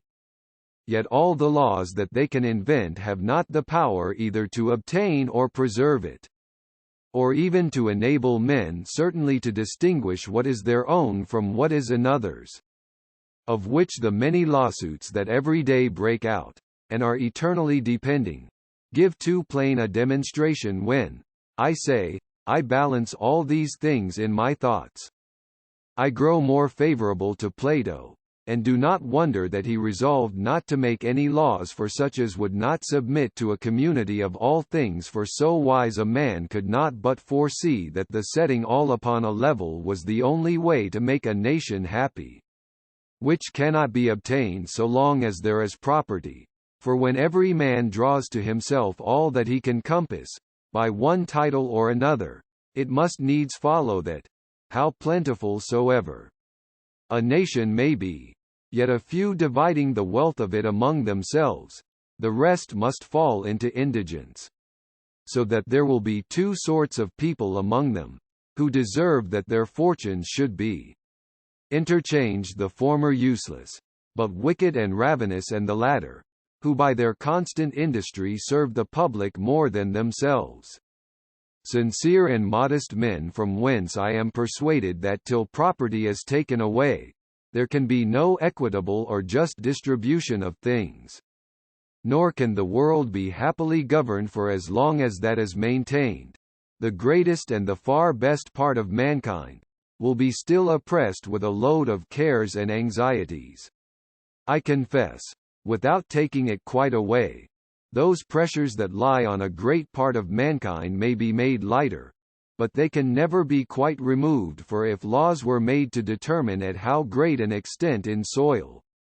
and at how much money, every man must stop to limit the prince, that he might not grow too great, and to restrain the people, that they might not become too insolent, and that none might factiously aspire to public employments, which ought neither to be sold nor made burdensome by a great expense, since otherwise those that serve in them would be tempted to reimburse themselves by cheats and violence, and it would become necessary to find out rich men for undergoing those employments, which ought rather to be trusted to the wise. These laws, I say, might have such effect as good diet and care might have on a sick man whose recovery is desperate. They might allay and mitigate the disease, but it could never be quite healed, nor the body politic be brought again to a good habit as long as property remains. And it will fall out, as in a complication of diseases, that by applying a remedy to one sore you will provoke another, and that which removes the one ill symptom produces others, while the strengthening one part of the body weakens the rest. On the contrary, answered I, it seems to me that men cannot live conveniently where all things are common. How can there be any plenty where every man will excuse himself from labor? For as the hope of gain doth not excite him, so the confidence that he has in other men's industry may make him slothful. If people come to be pinched with want, and yet cannot dispose of anything as their own, what can follow upon this but perpetual sedition and bloodshed? Especially when the reverence and authority due to magistrates falls to the ground. For I cannot imagine how that can be kept up among those that are in all things equal to one another. I do not wonder, said he, that it appears so to you, since you have no notion, or at least no right one, of such a constitution. But if you had been in Utopia with me, and had seen their laws and rules, as I did, for the space of 5 years, in which I lived among them, and during which time I was so delighted with them that indeed I should never have left them if it had not been to make the discovery of that new world to the Europeans, you would then confess that you had never seen a people so well constituted as they. You will not easily persuade me, said Peter, that any nation in that new world is better governed than those among us, for as our understandings are not worse than theirs, so our government, if I mistake not, being more ancient. A long practice has helped us to find out many conveniences of life, and some happy chances have discovered other things to us, which no man's understanding could ever have invented. As for the antiquity either of their government or of ours, said he, you cannot pass a true judgment of it unless you had read their histories, for, if they are to be believed, they had towns among them before these parts were so much as inhabited. And as for those discoveries that have been either hit on by chance or made by ingenious men, these might have happened there as well as here. I do not deny but we are more ingenious than they are, but they exceed us much in industry and application. They knew little concerning us before our arrival among them. They call us all by a general name of the nations that lie beyond the equinoctial line, for their chronicle mentions a shipwreck that was made on their coast 1200 years ago. and that some Romans and Egyptians that were in the ship, getting safe ashore, spent the rest of their days amongst them, and such was their ingenuity that from this single opportunity they drew the advantage of learning from those unlooked for guests, and acquired all the useful arts that were then among the Romans, and which were known to these shipwrecked men. And by the hints that they gave them they themselves found out even some of those arts, which they could not fully explain. So happily did they improve that accident of having some of our people cast upon their shore. But if such an accident has at any time brought any from thence into Europe, we have been so far from improving it that we do not so much as remember it, as, in after times perhaps, it will be forgot by our people that I was ever therefore. Though they, from one such accident, made themselves masters of all the good inventions that were among us, yet I believe it would be long before we should learn or put in practice any of the good institutions that are among them. And this is the true cause of their being better governed and living happier than we, though we come not short of them in point of understanding or outward advantages. Upon this, I said to him, I earnestly beg you would describe that island very particularly to us, be not too short, but set out in order all things relating to their soil, their rivers, their towns, their people, their manners, constitution, laws, and, in a word, all that you imagine we desire to know. And you may well imagine that we desire to know everything concerning them of which we are hitherto ignorant. I will do it very willingly, said he, for I have digested the whole matter carefully, but it will take up some time. Let us go, then, said I, first and dine, and then we shall have leisure enough. He consented. We went in and dined, and after dinner came back and sat down in the same place. I ordered my servants to take care that none might come and interrupt us, and both Peter and I desired Raphael to be as good as his word. When he saw that we were very intent upon it, he paused a little to recollect himself, and began in this manner. The island of Utopia is in the middle 200 miles broad, and holds almost at the same breadth over a great part of it, but it grows narrower towards both ends. Its figure is not unlike a crescent. Between its horns the sea comes in 11 miles broad, and spreads itself into a great bay, which is environed with land to the compass of about 500 miles, and is well secured from winds. In this bay there is no great current. The whole coast is, as it were, one continued harbour, which gives all that live in the island great convenience for mutual commerce. But the entry into the bay, occasioned by rocks on the one hand and shallows on the other, is very dangerous. In the middle of it there is one single rock which appears above water, and may, therefore, easily be avoided, and on the top of it there is a tower, in which a garrison is kept. The other rocks lie under water, and are very dangerous. The channel is known only to the natives, so that if any stranger should enter into the bay without one of their pilots he would run great danger of shipwreck. For even they themselves could not pass it safe if some marks that are on the coast did not direct their way, and if these should be but a little shifted, any fleet that might come against them, how great soever it were, would be certainly lost. On the other side of the island there are likewise many harbours, and the coast is so fortified, both by nature and art, that a small number of men can hinder the descent of a great army. But they report, and there remains good marks of it to make it credible, that this was no island at first, but a part of the continent Utopus, that conquered it, whose name it still carries, for Abraxa was its first name,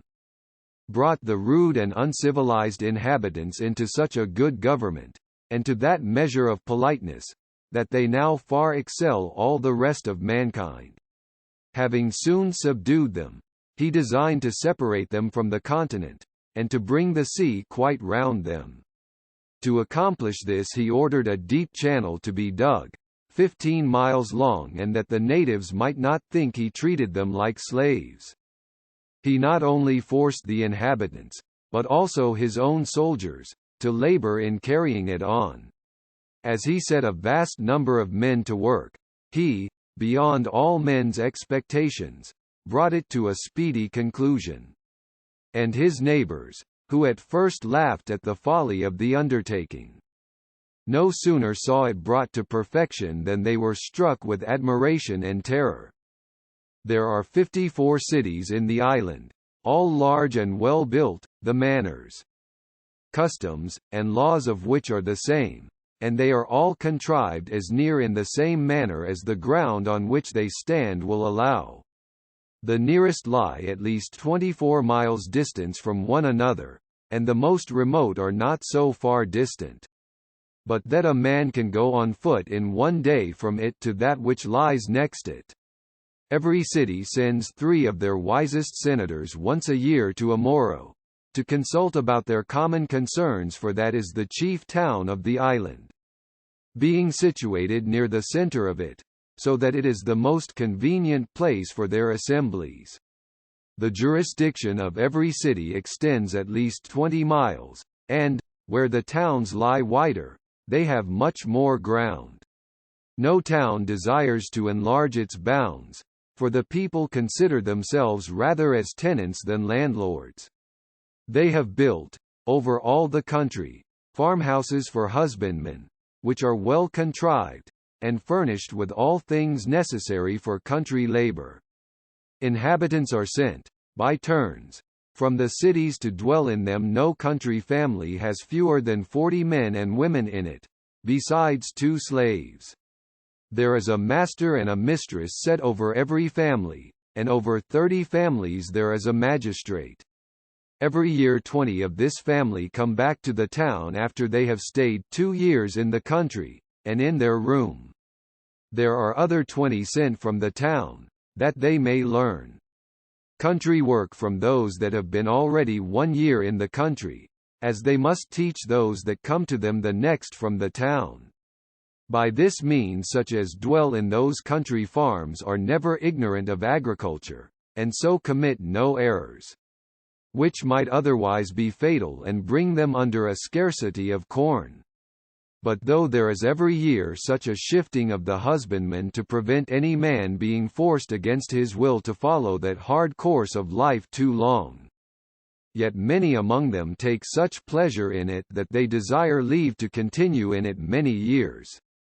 These husbandmen till the ground, breed cattle, hew wood, and convey it to the towns either by land or water, as is most convenient. They breed an infinite multitude of chickens in a very curious manner, for the hens do not sit and hatch them, but a vast number of eggs are laid in a gentle and equal heat in order to be hatched, and they are no sooner out of the shell, and able to stir about. But they seem to consider those that feed them as their mothers, and follow them as other chickens do the hen that hatched them. They breed very few horses, but those they have are full of mettle, and are kept only for exercising their youth in the art of sitting and riding them, for they do not put them to any work, either of ploughing or carriage, in which they employ oxen. For though their horses are stronger, yet they find oxen can hold out longer, and as they are not subject to so many diseases, so they are kept upon a less charge and with less trouble. And even when they are so worn out that they are no more fit for labor, they are good meat at last. They sow no corn but that which is to be their bread, for they drink either wine, cider or perry, and often water, sometimes boiled with honey or licorice, with which they abound. And though they know exactly how much corn will serve every town and all that tract of country which belongs to it, yet they sow much more and breed more cattle than are necessary for their consumption, and they give that overplus of which they make no use to their neighbors. When they want anything in the country which it does not produce, they fetch that from the town, without carrying anything in exchange for it. And the magistrates of the town take care to see it given them, for they meet generally in the town once a month, upon a festival day. When the time of harvest comes, the magistrates in the country send to those in the towns, and let them know how many hands they will need for reaping the harvest and the number they call for being sent to them. They commonly dispatch it all in one day. Of their towns, particularly of Amaurot. He that knows one of their towns knows them all. They are so like one another, except where the situation makes some difference. I shall therefore describe one of them, and none is so proper as Amoro, for as none is more eminent. All the rest yielding in precedence to this, because it is the seat of their supreme council, so there was none of them better known to me, I having lived 5 years altogether in it. It lies upon the side of a hill, or, rather, a rising ground. Its figure is almost square, for from the one side of it, which shoots up almost to the top of the hill, it runs down, in a descent for 2 miles, to the river Anider. But it is a little broader the other way that runs along by the bank of that river. The Anider rises about 80 miles above Amoro, in a small spring at first. But other brooks falling into it, of which 2 are more considerable than the rest, as it runs by Amoro it is grown half a mile broad. But, it still grows larger and larger, till, after 60 miles course below it, it is lost in the ocean. Between the town and the sea, and for some miles above the town, it ebbs and flows every 6 hours with a strong current. The tide comes up about 30 miles so full that there is nothing but salt water in the river, the fresh water being driven back with its force, and above that, for some miles, the water is brackish but a little higher. As it runs by the town, it is quite fresh, and when the tide ebbs, it continues fresh all along to the sea. There is a bridge cast over the river, not of timber, but of fair stone, consisting of many stately arches. It lies at that part of the town which is farthest from the sea, so that the ships, without any hindrance, lie all along the side of the town. There is, likewise, another river that runs by it, which, though it is not great, yet it runs pleasantly, for it rises out of the same hill on which the town stands, and so runs down through it and falls into the Anider. The inhabitants have fortified the fountain head of this river, which springs a little without the towns, that so, if they should happen to be besieged, the enemy might not be able to stop or divert the course of the water, nor poison it. From thence it is carried, in earthen pipes, to the lower streets. And for those places of the town to which the water of that small river cannot be conveyed, they have great cisterns for receiving the rainwater, which supplies the want of the other. The town is compassed with a high and thick wall, in which there are many towers and forts. There is also a broad and deep dry ditch, set thick with thorns, cast round 3 sides of the town, and the river is instead of a ditch on the 4th side. The streets are very convenient for all carriage, and are well sheltered from the winds. Their buildings are good, and are so uniform that a whole side of a street looks like one house. The streets are 20 feet broad. There lie gardens behind all their houses. These are large, but enclosed with buildings, that on all hands face the streets, so that every house has both a door to the street and a back door to the garden. Their doors have all 2 leaves, which, as they are easily opened, so they shut of their own accord, and, there being no property among them, every man may freely enter into any house whatsoever. At every 10 years' end they shift their houses by lots. They cultivate their gardens with great care, so that they have both vines, fruits, herbs, and flowers in them, and all is so well ordered and so finely kept that I never saw gardens anywhere that were both so fruitful and so beautiful as theirs. And this humour of ordering their gardens so well is not only kept up by the pleasure they find in it. but also by an emulation between the inhabitants of the several streets, who vie with each other. And there is, indeed, nothing belonging to the whole town that is both more useful and more pleasant. So that he who founded the town seems to have taken care of nothing more than of their gardens, for they say the whole scheme of the town was designed at first by Utopius. But he left all that belonged to the ornament and improvement of it to be added by those that should come after him. That being too much for one man to bring to perfection. Their records, that contain the history of their town and state, are preserved with an exact care, and run backwards 1760 years. From these it appears that their houses were at first low and mean, like cottages, made of any sort of timber, and were built with mud walls and thatched with straw. But now their houses are 3 stories high, the fronts of them are faced either with stone, plastering, or brick, and between the facings of their walls they throw in their rubbish. Their roofs are flat, and on them they lay a sort of plaster, which costs very little, and yet is so tempered that it is not apt to take fire, and yet resists the weather more than lead. They have great quantities of glass among them, with which they glaze their windows. They use also in their windows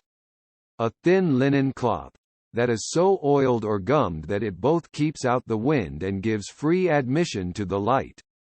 Of their magistrates, 30 families choose every year a magistrate, who was anciently called the syphogrant, but is now called the philurch, and over every 10 syphogrants, with the families subject to them, there is another magistrate, who was anciently called the tranibor, but of late the archphillarch. All the syphogrants, who are in number 200, choose the prince out of a list of 4 who are named by the people of the 4 divisions of the city. But they take an oath, before they proceed to an election, that they will choose him whom they think most fit for the office. They give him their voices secretly, so that it is not known for whom every one gives his suffrage. The prince is for life, unless he is removed upon suspicion of some design to enslave the people. The tranibors are new chosen every year, but yet they are, for the most part, continued. All their other magistrates are only annual.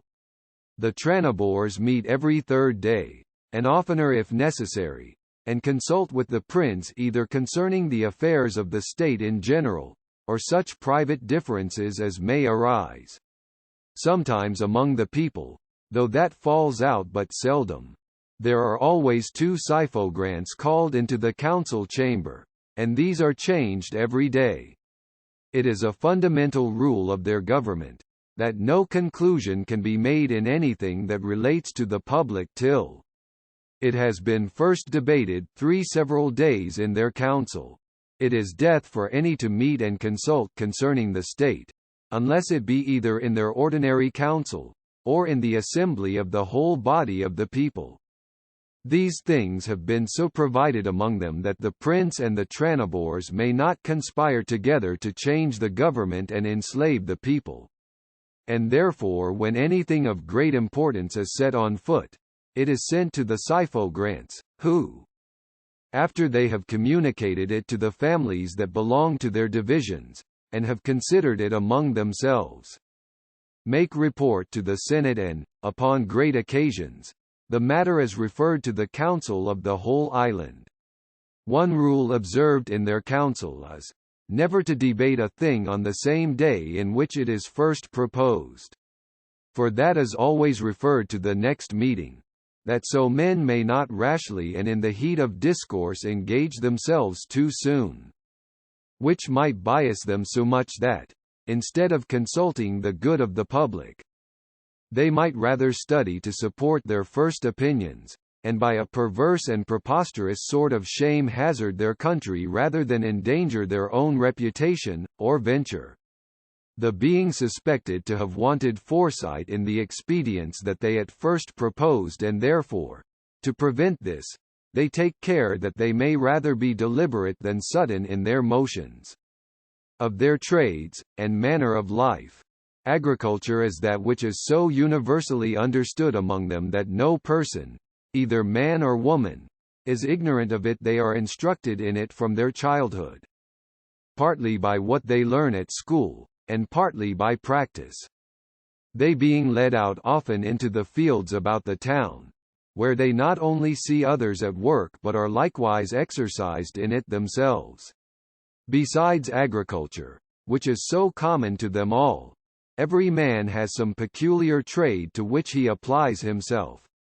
such as the manufacture of wool or flax, masonry, smith's work, or carpenter's work, for there is no sort of trade that is in great esteem among them. Throughout the island they wear the same sort of clothes, without any other distinction, except what is necessary to distinguish the two sexes and the married and unmarried. The fashion never alters, and as it is neither disagreeable nor uneasy, so it is suited to the climate, and calculated both for their summers and winters. Every family makes their own clothes, but all among them, women as well as men, learn one or other of the trades formerly mentioned. Women, for the most part, deal in wool and flax, which suit best with their weakness, leaving the ruder trades to the men. The same trade generally passes down from father to son, inclinations often following descent, but if any man's genius lies another way, he is, by adoption, translated into a family that deals in the trade to which he is inclined, and when that is to be done, care is taken, not only by his father, but by the magistrate, that he may be put to a discreet and good man. And if, after a person has learned one trade, he desires to acquire another, that is also allowed, and is managed in the same manner as the former. When he has learned both, he follows that which he likes best, unless the public has more occasion for the other. The chief, and almost the only, business of the Syphogrants is to take care that no man may live idle, but that every one may follow his trade diligently, yet they do not wear themselves out with perpetual toil from morning to night, as if they were beasts of burden, which as it is indeed a heavy slavery. So it is everywhere the common course of life amongst all mechanics except the Utopians, but they, dividing the day and night into 24 hours, appoint 6 of these for work, 3 of which are before dinner and 3 after. They then sup, and at 8 o'clock, counting from noon, go to bed and sleep 8 hours the rest of their time, besides that taken up in work. Eating, and sleeping, is left to every man's discretion, yet they are not to abuse that interval to luxury and idleness, but must employ it in some proper exercise, according to their various inclinations, which is, for the most part, reading. It is ordinary to have public lectures every morning before daybreak, at which none are obliged to appear. But those who are marked out for literature, yet a great many, both men and women, of all ranks, go to hear lectures of one sort or other, according to their inclinations. But if others that are not made for contemplation, choose rather to employ themselves at that time in their trades, as many of them do, they are not hindered, but are rather commended, as men that take care to serve their country. After supper they spend an hour in some diversion, in summer in their gardens, and in winter in the halls, where they eat, where they entertain each other either with music or discourse. They do not so much as know dice, or any such foolish and mischievous games. They have, however, 2 sorts of games not unlike our chess. The one is between several numbers, in which one number, as it were, consumes another. The other resembles a battle between the virtues and the vices, in which the enmity and the vices among themselves, and their agreement against virtue, is not unpleasantly represented, together with the special opposition between the particular virtues and vices, as also the methods by which vice either openly assaults or secretly undermines virtue, and virtue, on the other hand, resists it. But the time appointed for labor is to be narrowly examined, Otherwise you may imagine that since there are only 6 hours appointed for work, they may fall under a scarcity of necessary provisions, but it is so far from being true that this time is not sufficient for supplying them with plenty of all things, either necessary or convenient, that it is rather too much, and this you will easily apprehend if you consider how great a part of all other nations is quite idle. First, women generally do little, who are the half of mankind, and if some few women are diligent, their husbands are idle. Then consider the great company of idle priests, and of those that are called religious men add to these all rich men, chiefly those that have estates in land, who are called noblemen and gentlemen, together with their families, made up of idle persons, that are kept more for show than use. Add to these all those strong and lusty beggars that go about pretending some disease in excuse for their begging, and upon the whole account, you will find that the number of those by whose labours mankind is supplied is much less than you perhaps imagined. Then consider how few of those that work are employed in labours that are of real service. For we, who measure all things by money, give rise to many trades that are both vain and superfluous, and serve only to support riot and luxury. For if those who work were employed only in such things as the conveniences of life require, there would be such an abundance of them that the prices of them would so sink that tradesmen could not be maintained by their gains. If all those who labor about useless things were set to more profitable employments, and if all they that languish out their lives in sloth and idleness, every one of whom consumes as much as any two of the men that are at work, were forced to labor, you may easily imagine that a small proportion of time would serve for doing all that is either necessary, profitable, or pleasant to mankind. Especially while pleasure is kept within its due bounds. This appears very plainly in Utopia, for there, in a great city, and in all the territory that lies round it,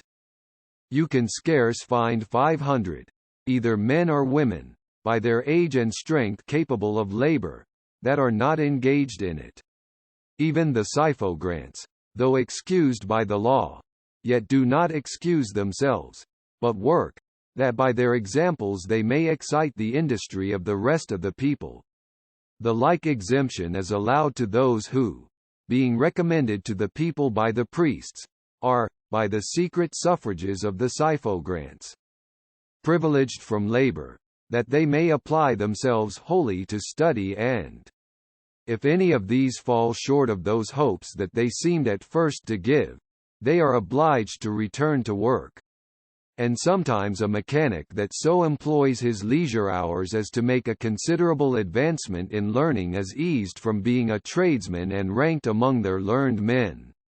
Out of these they choose their ambassadors, their priests,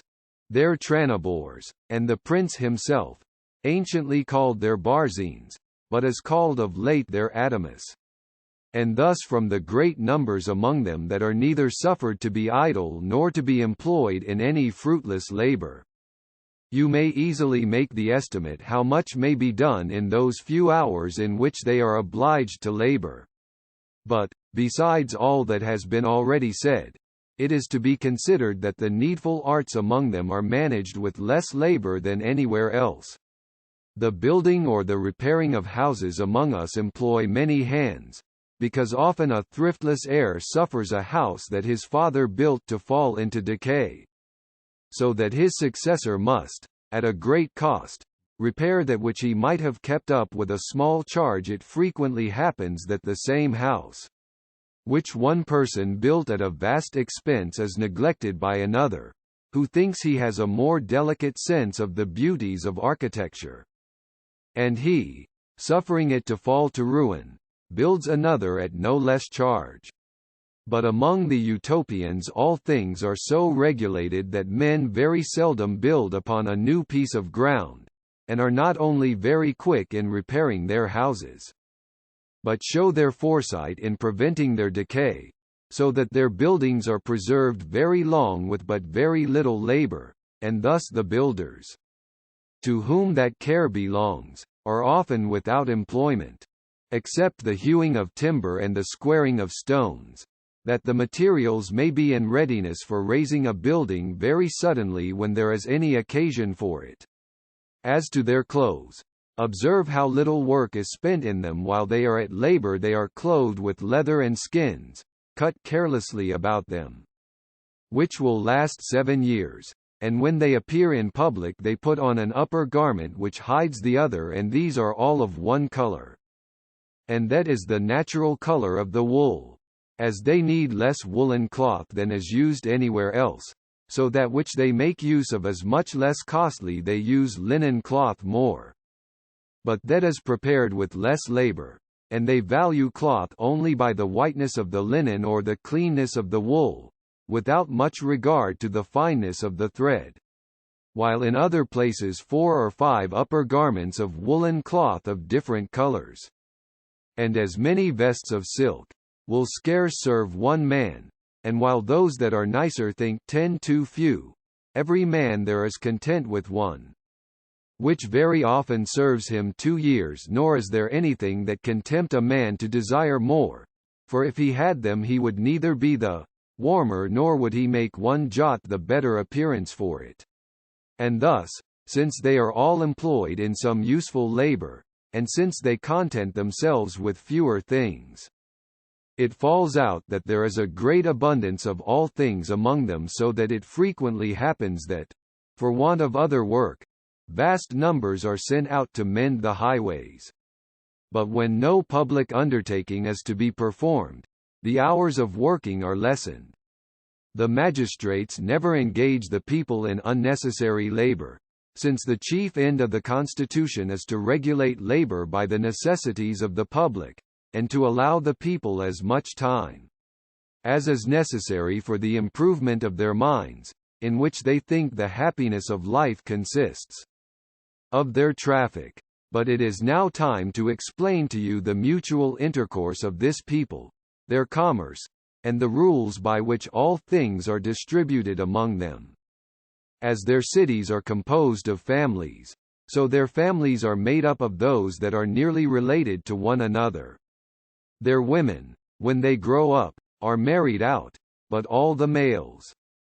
both children and grandchildren, live still in the same house, in great obedience to their common parent, unless age has weakened his understanding. And in that case he that is next to him in age comes in his room. But lest any city should become either too great, or by any accident be dispeopled, provision is made that none of their cities may contain above 6,000 families, besides those of the country around it. No family may have less than 10 and more than 16 persons in it, but there can be no determined number for the children under age. This rule is easily observed by removing some of the children of a more fruitful couple to any other family that does not abound so much in them.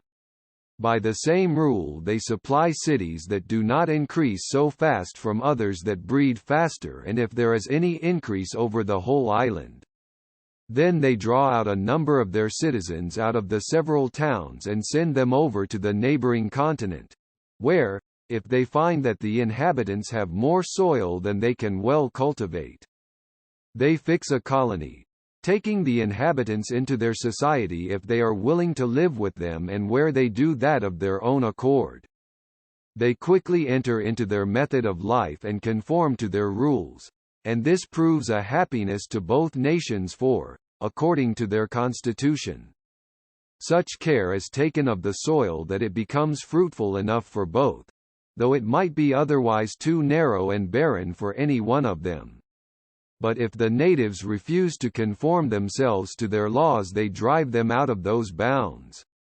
which they mark out for themselves, and use force if they resist, for they account it a very just cause of war for a nation to hinder others from possessing a part of that soil,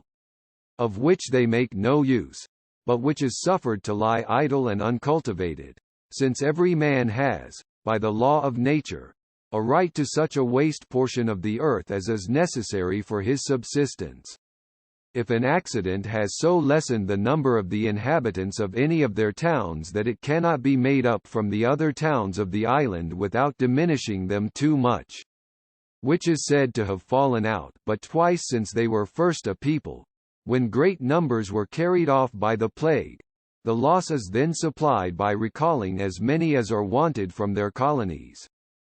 For they will abandon these rather than suffer the towns in the island to sink too low. But to return to their manner of living in society, the oldest man of every family, as has been already said, is its governor. Wives serve their husbands, and children their parents, and always the younger serves the elder. Every city is divided into 4 equal parts, and in the middle of each there is a market place. What is brought thither, and manufactured by the several families, is carried from thence to houses appointed for that purpose, in which all things of a sort are laid by themselves, and thither every father goes, and takes whatsoever he or his family stand in need of, without either paying for it or leaving anything in exchange. There is no reason for giving a denial to any person, since there is such plenty of everything among them. And there is no danger of a man's asking for more than he needs. They have no inducements to do this, since they are sure they shall always be supplied. It is the fear of want that makes any of the whole race of animals either greedy or ravenous, but, besides fear, there is in man a pride that makes him fancy it a particular glory to excel others in pomp and excess. But by the laws of the Utopians, there is no room for this. Near these markets there are others for all sorts of provisions, where there are not only herbs, fruits, and bread, but also fish, fowl, and cattle. There are also, without their towns, places appointed near some running water for killing their beasts and for washing away their filth, which is done by their slaves, for they suffer none of their citizens to kill their cattle, because they think that pity and good nature, which are among the best of those affections that are born with us, are much impaired by the butchering of animals. Nor do they suffer anything that is foul or unclean to be brought within their towns, lest the air should be infected by ill smells, which might prejudice their health. In every street there are great halls, that lie at an equal distance from each other, distinguished by particular names. The Syphogrants dwell in those that are set over 30 families, 15 lying on one side of it, and as many on the other. In these halls they all meet and have their repasts. The stewards of every one of them come to the market-place at an appointed hour, and according to the number of those that belong to the hall they carry home provisions. But they take more care of their sick than of any others. These are lodged and provided for in public hospitals. They have belonging to every town 4 hospitals, that are built without their walls, and are so large that they may pass for little towns by this means. If they had ever such a number of sick persons, they could lodge them conveniently, and at such a distance that such of them as are sick of infectious diseases may be kept so far from the rest that there can be no danger of contagion.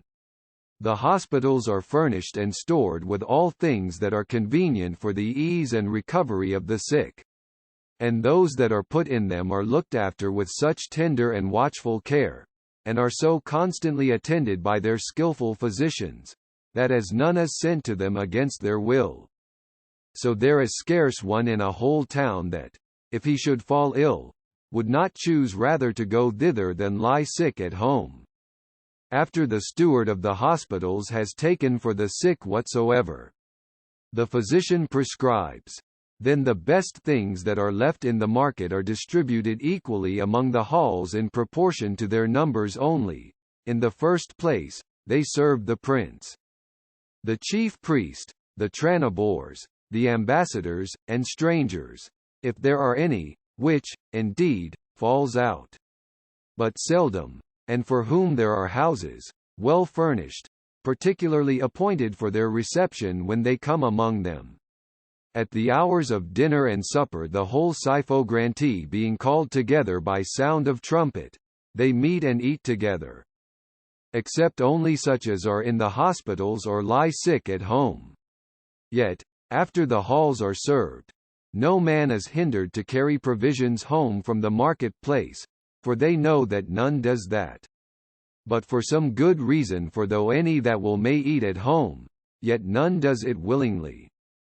Since it is both ridiculous and foolish for any to give themselves the trouble to make ready an ill dinner at home when there is a much more plentiful one made ready for him so near hand.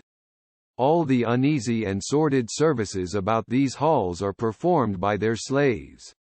But the dressing and cooking their meat, and the ordering their tables, belong only to the women, all those of every family taking it by turns. They sit at 3 or more tables. According to their number the men sit towards the wall, and the women sit on the other side, that if any of them should be taken suddenly ill, which is no uncommon case amongst women with child, she may, without disturbing the rest, rise and go to the nurse's room, who are there with the sucking children, where there is always clean water at hand and cradles, in which they may lay the young children if there is occasion for it, and a fire, that they may shift and dress them before it. Every child is nursed by its own mother if death or sickness does not intervene, and in that case the syphogrants' wives find out a nurse quickly. Which is no hard matter, for any one that can do it offers herself cheerfully, for as they are much inclined to that piece of mercy. So the child whom they nurse considers the nurse as its mother. All the children under 5 years old sit among the nurses, the rest of the younger sort of both sexes, till they are fit for marriage. Either serve those that sit at table, or, if they are not strong enough for that, stand by them in great silence and eat what is given them, nor have they any other formality of dining. In the middle of the first table, which stands across the upper end of the hall, sit the syphogrant and his wife, for that is the chief and most conspicuous place. Next to him sit 2 of the most ancient, for there go always 4 to a mess. If there is a temple within the syphograntee, the priest and his wife sit with the syphogrant above all the rest. Next them there is a mixture of old and young, who are so placed that, as the young are set near others, so they are mixed with the more ancient, which, they say, was appointed on this account, that the gravity of the old people, and the reverence that is due to them, might restrain the younger from all indecent words and gestures. Dishes are not served up to the whole table at first, but the best are first set before the old, whose seats are distinguished from the young, and, after them, all the rest are served alike. The old men distribute to the younger any curious meats that happen to be set before them, if there is not such an abundance of them that the whole company may be served alike. Thus old men are honoured with a particular respect, yet all the rest fare as well as they. Both dinner and supper are begun with some lecture of morality that is read to them, but it is so short that it is not tedious nor uneasy to them to hear it. From hence the old men take occasion to entertain those about them with some useful and pleasant enlargements. But they do not engross the whole discourse so to themselves during their meals that the younger may not put in for a share. On the contrary, they engage them to talk, that so they may, in that free way of conversation, find out the force of every one's spirit and observe his temper. They dispatch their dinners quickly, but sit long at supper, because they go to work after the one, and are to sleep after the other, during which they think the stomach carries on the concoction more vigorously. They never sup without music, and there is always fruit served up after meat while they are at table. Some burn perfumes and sprinkle about fragrant ointments and sweet waters. In short,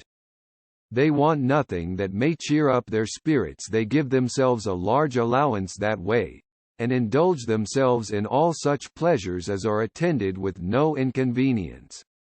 Thus do those that are in the towns live together, but in the country, where they live at a great distance,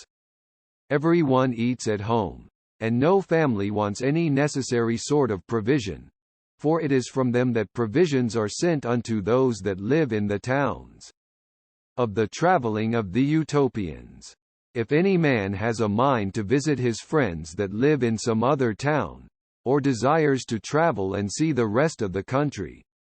he obtains leave very easily from the Syphogrant and Tranibors, when there is no particular occasion for him at home. Such as travel carry with them a passport from the prince, which both certifies the license that is granted for travelling, and limits the time of their return. They are furnished with a wagon and a slave, who drives the oxen and looks after them but, unless there are women in the company, the wagon is sent back at the end of the journey as a needless encumbrance. While they are on the road they carry no provisions with them, yet they want for nothing, but are everywhere treated as if they were at home. If they stay in any place longer than a night, every one follows his proper occupation, and is very well used by those of his own trade. But if any man goes out of the city to which he belongs without leave, and is found rambling without a passport, he is severely treated. He is punished as a fugitive, and sent home disgracefully and, if he falls again into the like fault, is condemned to slavery. If any man has a mind to travel only over the precinct of his own city, he may freely do it, with his father's permission and his wife's consent. But when he comes into any of the country houses, if he expects to be entertained by them, he must labor with them and conform to their rules, and if he does this, he may freely go over the whole precinct, being then as useful to the city to which he belongs as if he were still within it. Thus you see that there are no idle persons among them, nor pretenses of excusing any from labor. There are no taverns, no ale-houses, nor stews among them, nor any other occasions of corrupting each other, of getting into corners, or forming themselves into parties. All men live in full view, so that all are obliged both to perform their ordinary task and to employ themselves well in their spare hours. And it is certain that a people thus ordered must live in great abundance of all things, and these being equally distributed among them, no man can want or be obliged to beg. In their great council at Amoro, to which there are 3 sent from every town once a year, they examine what towns abound in provisions and what are under any scarcity, that so the one may be furnished from the other, and this is done freely, without any sort of exchange for, according to their plenty or scarcity. They supply or are supplied from one another, so that indeed the whole island is, as it were, one family. When they have thus taken care of their whole country, and laid up stores for 2 years, which they do to prevent the ill consequences of an unfavorable season, they order an exportation of the overplus, both of corn, honey, wool, flax, wood, wax, tallow, leather, and cattle, which they send out, commonly in great quantities, to other nations. They order a 7th part of all these goods to be freely given to the poor of the countries to which they send them, and sell the rest at moderate rates, and by this exchange they not only bring back those few things that they need at home, for, indeed, they scarce need anything but iron, but likewise a great deal of gold and silver, and by their driving this trade so long, it is not to be imagined how vast a treasure they have got among them. So that now they do not much care whether they sell off their merchandise for money in hand or upon trust. A great part of their treasure is now in bonds, but in all their contracts no private man stands bound. But the writing runs in the name of the town, and the towns that owe them money raise it from those private hands that owe it to them, lay it up in their public chamber, or enjoy the profit of it till the Utopians call for it, and they choose rather to let the greatest part of it lie in their hands, who make advantage by it, than to call for it themselves, but if they see that any of their other neighbors stand more in need of it, then they call it in and lend it to them. Whenever they are engaged in war, which is the only occasion in which their treasure can be usefully employed, they make use of it themselves. In great extremities or sudden accidents they employ it in hiring foreign troops, whom they more willingly expose to danger than their own people. They give them great pay, knowing well that this will work even on their enemies, that it will engage them either to betray their own side, or, at least, to desert it, and that it is the best means of raising mutual jealousies among them. For this end they have an incredible treasure, but they do not keep it as a treasure, but in such a manner as I am almost afraid to tell, lest you think it so extravagant as to be hardly credible. This I have the more reason to apprehend because, if I had not seen it myself, I could not have been easily persuaded to have believed it upon any man's report. It is certain that all things appear incredible to us in proportion as they differ from known customs. But one who can judge aright will not wonder to find that, since their constitution differs so much from ours, their value of gold and silver should be measured by a very different standard, for since they have no use for money among themselves, but keep it as a provision against events which seldom happen, and between which there are generally long intervening intervals, they value it no farther than it deserves, that is, in proportion to its use. So that it is plain they must prefer iron either to gold or silver, for men can no more live without iron than without fire or water. But nature has marked out no use for the other metals so essential as not easily to be dispensed with. The folly of men has enhanced the value of gold and silver because of their scarcity. Whereas, on the contrary, it is their opinion that nature, as an indulgent parent, has freely given us all the best things in great abundance, such as water and earth, but has laid up and hid from us the things that are vain and useless. If these metals were laid up in any tower in the kingdom, it would raise a jealousy of the prince and senate, and give birth to that foolish mistrust, into which the people are apt to fall, a jealousy of their intending to sacrifice the interest of the public to their own private advantage. If they should work it into vessels, or any sort of plate, they fear that the people might grow too fond of it, and so be unwilling to let the plate be run down, if a war made it necessary, to employ it in paying their soldiers. To prevent all these inconveniences they have fallen upon an expedient which, as it agrees with their other policy, so is it very different from ours, and will scarce gain belief among us who value gold so much, and lay it up so carefully. They eat and drink out of vessels of earth or glass, which make an agreeable appearance, though formed of brittle materials, while they make their chamber pots and close stools of gold and silver, and that not only in their public halls but in their private houses. Of the same metals they likewise make chains and fetters for their slaves, to some of which, as a badge of infamy, they hang an earring of gold, and make others wear a chain or a coronet of the same metal, and thus they take care by all possible means to render gold and silver of no esteem, and from hence it is that, while other nations part with their gold and silver as unwillingly as if one tore out their bowels, those of Utopia would look on their giving in all they possess of those metals when there were any use for them but as the parting with a trifle, or as we would esteem the loss of a penny. They find pearls on their coasts, and diamonds and carbuncles on their rocks. They do not look after them, but, if they find them by chance, they polish them, and with them they adorn their children, who are delighted with them, and glory in them during their childhood. But when they grow to years, and see that none but children use such baubles, they of their own accord, without being bid by their parents,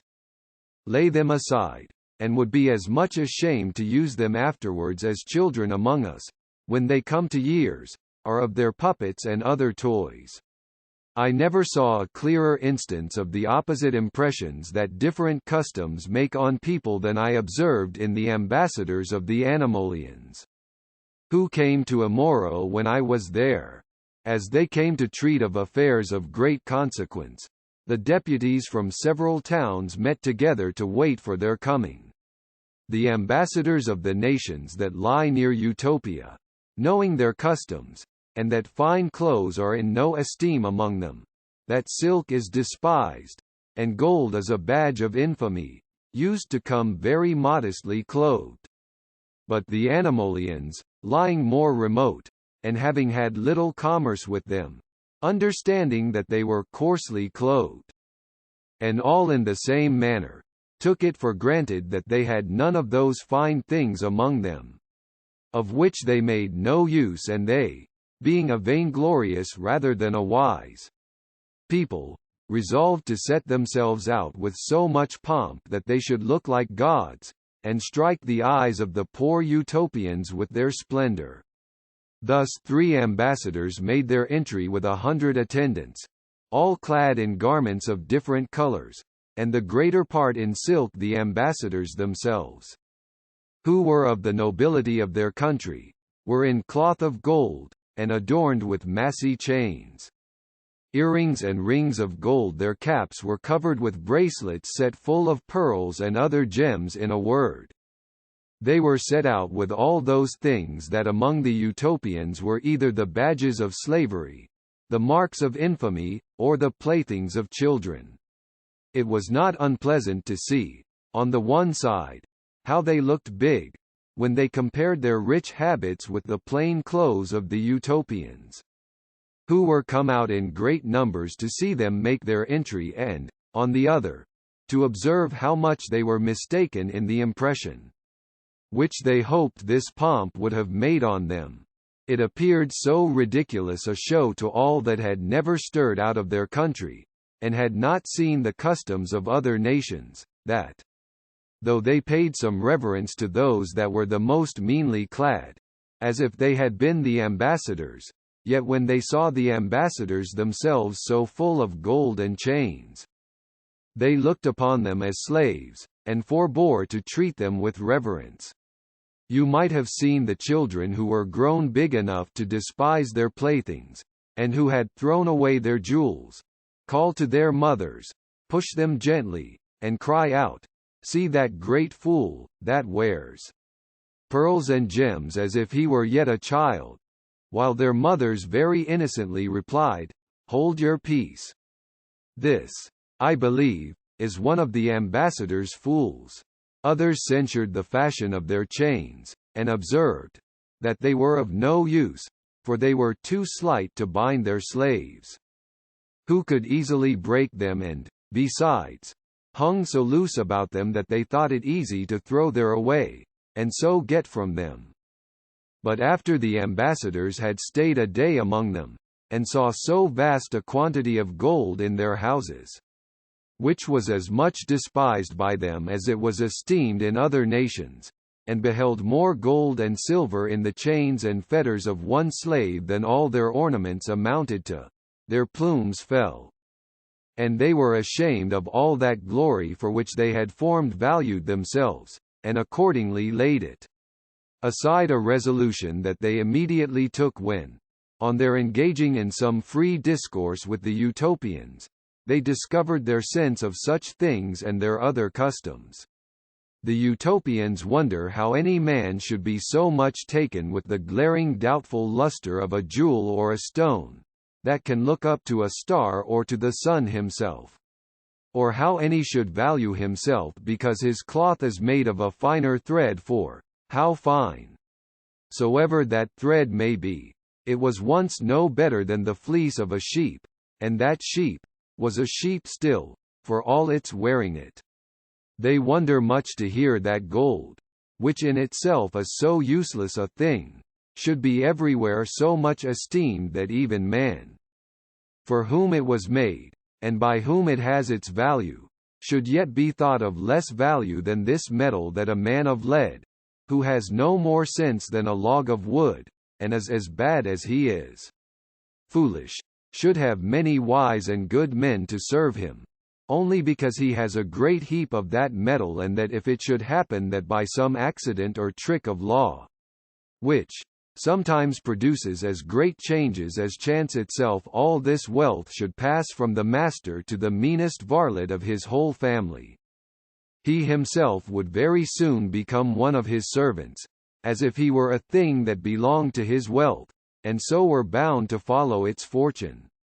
But they much more admire and detest the folly of those who, when they see a rich man,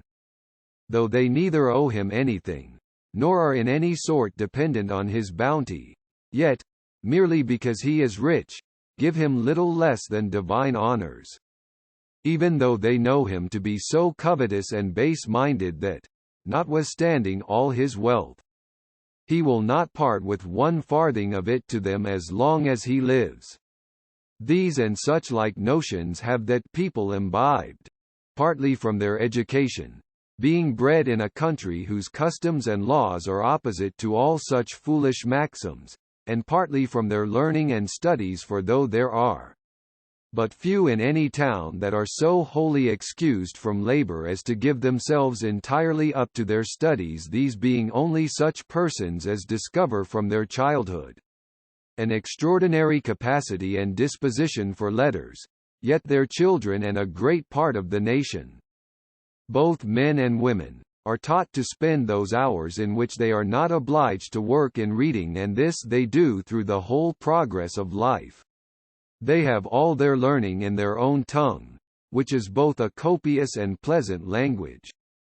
and in which a man can fully express his mind. It runs over a great tract of many countries, but it is not equally pure in all places. They had never so much as heard of the names of any of those philosophers that are so famous in these parts of the world, before we went among them. And yet they had made the same discoveries as the Greeks, both in music, logic, arithmetic, and geometry. But as they are almost in everything equal to the ancient philosophers, so they far exceed our modern logicians, for they have never yet fallen upon the barbarous niceties that our youth are forced to learn in those trifling logical schools that are among us. They are so far from minding chimeras and fantastical images made in the mind that none of them could comprehend what we meant when we talked to them of a man in the abstract as common to all men in particular, so that, though we spoke of him as a thing that we could point at with our fingers, yet none of them could perceive him and yet distinct from every one, as if he were some monstrous colossus or giant. Yet, for all this ignorance of these empty notions, they knew astronomy, and were perfectly acquainted with the motions of the heavenly bodies, and have many instruments, well contrived and divided, by which they very accurately compute the course and positions of the sun, moon, and stars. But for the cheat of divining by the stars, by their oppositions or conjunctions, it has not so much as entered into their thoughts. They have a particular sagacity, founded upon much observation, in judging of the weather, by which they know when they may look for rain, wind, or other alterations in the air. But as to the philosophy of these things, the cause of the saltness of the sea, of its ebbing and flowing, and of the original and nature, both of the heavens and the earth, they dispute of them partly as our ancient philosophers have done, and partly upon some new hypothesis, in which, as they differ from them, so they do not in all things agree among themselves. As to moral philosophy, they have the same disputes among them as we have here. They examine what are properly good, both for the body and the mind, and whether any outward thing can be called truly good, or if that term belong only to the endowments of the soul. They inquire, likewise, into the nature of virtue and pleasure. But their chief dispute is concerning the happiness of a man, and wherein it consists, whether in some one thing or in a great many. They seem, indeed, more inclinable to that opinion that places, if not the whole, yet the chief part, of a man's happiness in pleasure and What may seem more strange? They make use of arguments even from religion, notwithstanding its severity and roughness, for the support of that opinion. So indulgent to pleasure, for they never dispute concerning happiness without fetching some arguments from the principles of religion as well as from natural reason. Since without the former they reckon that all our inquiries after happiness must be but conjectural and defective. These are their religious principles: that the soul of man is immortal, and that God of his goodness has designed that it should be happy, and that he has, therefore, appointed rewards for good and virtuous actions, and punishments for vice, to be distributed after this life. Though these principles of religion are conveyed down among them by tradition, they think that even reason itself determines a man to believe and acknowledge them, and freely confess that if these were taken away, no man would be so insensible as not to seek after pleasure by all possible means, lawful or unlawful, using only this caution that a lesser pleasure might not stand in the way of a greater, and that no pleasure ought to be pursued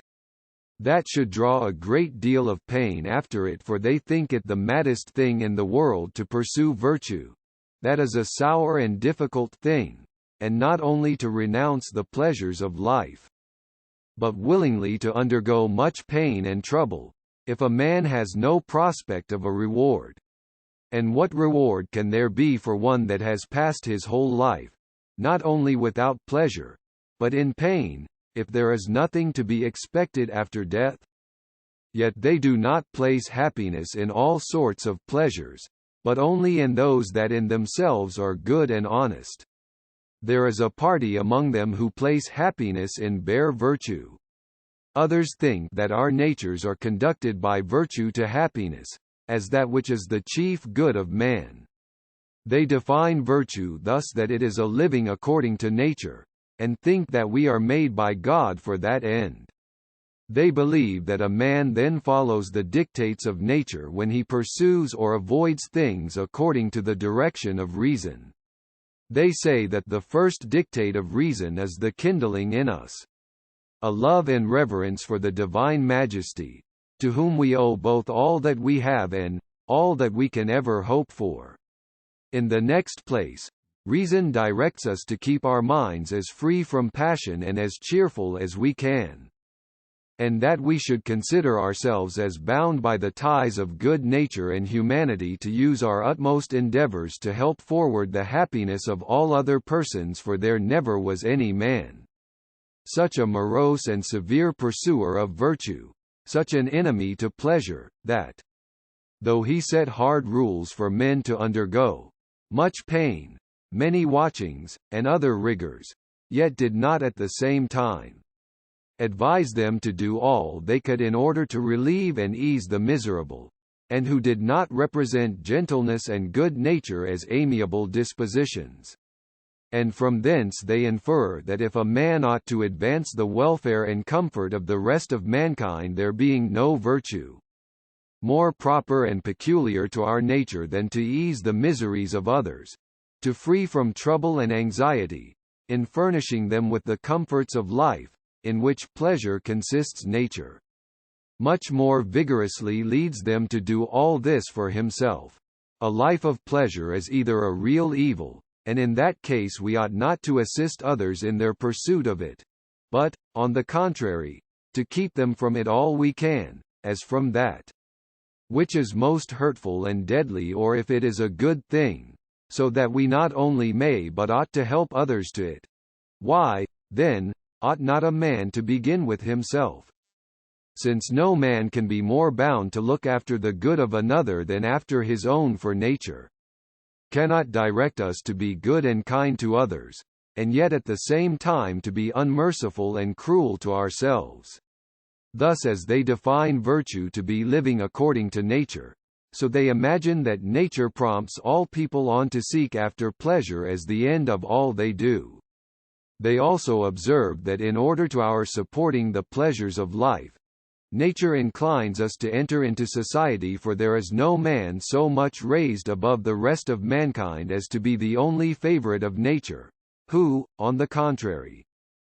seems to have placed on a level all those that belong to the same species. Upon this they infer that no man ought to seek his own conveniences so eagerly as to prejudice others. And therefore they think that not only all agreements between private persons ought to be observed, but likewise that all those laws ought to be kept, which either a good prince has published in due form, or to which a people that is neither oppressed with tyranny nor circumvented by fraud has consented, for distributing those conveniences of life which afford us all our pleasures. They think it is an evidence of true wisdom for a man to pursue his own advantage as far as the laws allow it. They account it piety to prefer the public good to one's private concerns, but they think it unjust for a man to seek for pleasure by snatching another man's pleasures from him and, on the contrary, they think it a sign of a gentle and good soul for a man to dispense with his own advantage for the good of others. And that by this means a good man finds as much pleasure one way as he parts with another, for as he may expect the like from others when he may come to need it. So, if that should fail him, yet the sense of a good action, and the reflections that he makes on the love and gratitude of those whom he has so obliged, gives the mind more pleasure than the body could have found in that from which it had restrained itself. They are also persuaded that God will make up the loss of those small pleasures with a vast and endless joy, of which religion easily convinces a good soul. Thus, upon an inquiry into the whole matter, they reckon that all our actions, and even all our virtues, terminate in pleasure, as in our chief end and greatest happiness. And they call every motion or state, either of body or mind, in which nature teaches us to delight, a pleasure. Thus they cautiously limit pleasure only to those appetites to which nature leads us, for they say that nature leads us only to those delights to which reason, as well as sense, carries us, and by which we neither injure any other person nor lose the possession of greater pleasures, and of such as draw no troubles after them. But they look upon those delights which men by a foolish, though common, mistake call pleasure, as if they could change as easily the nature of things as the use of words, as things that greatly obstruct their real happiness, instead of advancing it. Because they so entirely possess the minds of those that are once captivated by them with a false notion of pleasure, that there is no room left for pleasures of a truer or purer kind. There are many things that in themselves have nothing that is truly delightful. On the contrary, they have a good deal of bitterness in them, and yet, from our perverse appetites after forbidden objects, are not only ranked among the pleasures, but are made even the greatest designs, of life. Among those who pursue these sophisticated pleasures they reckon such as I mentioned before, who think themselves really the better for having fine clothes, in which they think they are doubly mistaken, both in the opinion they have of their clothes, and in that they have of themselves. For if you consider the use of clothes, why should a fine thread be thought better than a coarse one? And yet these men, as if they had some real advantages beyond others, and did not owe them wholly to their mistakes, look big, seem to fancy themselves to be more valuable, and imagine that a respect is due to them for the sake of a rich garment, to which they would not have pretended if they had been more meanly clothed, and even resent it as an affront if that respect is not paid them. It is also a great folly to be taken with outward marks of respect, which signify nothing for what true or real pleasure can one man find in another's standing bare or making legs to him? Will the bending another man's knees give ease to yours? And will the head's being bare cure the madness of yours? And yet it is wonderful to see how this false notion of pleasure bewitches many who delight themselves with the fancy of their nobility, and are pleased with this conceit that they are descended from ancestors who have been held for some successions rich, and who have had great possessions, for this is all that makes nobility at present. Yet they do not think themselves a whit the less noble, though their immediate parents have left none of this wealth to them, or though they themselves have squandered it away. The Utopians have no better opinion of those who are much taken with gems and precious stones, and who account it a degree of happiness next to a divine one if they can purchase one that is very extraordinary, especially if it be of that sort of stones that is then in greatest request, for the same sort is not at all times universally of the same value. Nor will men buy it unless it be dismounted and taken out of the gold. The jeweller is then made to give good security, and required solemnly to swear that the stone is true, that, by such an exact caution, a false one might not be bought instead of a true, though, if you were to examine it, your eye could find no difference between the counterfeit and that which is true, so that they are all one to you, as much as if you were blind. Or can it be thought that they who heap up a useless mass of wealth, not for any use that it is to bring them, but merely to please themselves with the contemplation of it, enjoy any true pleasure in it? The delight they find is only a false shadow of joy. Those are no better whose error is somewhat different from the former, and who hide it out of their fear of losing it, for what other name can fit the hiding it in the earth? Or, rather, the restoring it to it again, it being thus cut off from being useful either to its owner or to the rest of mankind? And yet the owner, having hid it carefully, is glad, because he thinks he is now sure of it. If it should be stole, the owner, though he might live perhaps 10 years after the theft, of which he knew nothing, would find no difference between his having or losing it, for both ways it was equally useless to him. Among those foolish pursuers of pleasure they reckon all that delight in hunting, in fowling, or gaming, of whose madness they have only heard, for they have no such things among them. But they have asked us, what sort of pleasure is it that men can find in throwing the dice? For if there were any pleasure in it,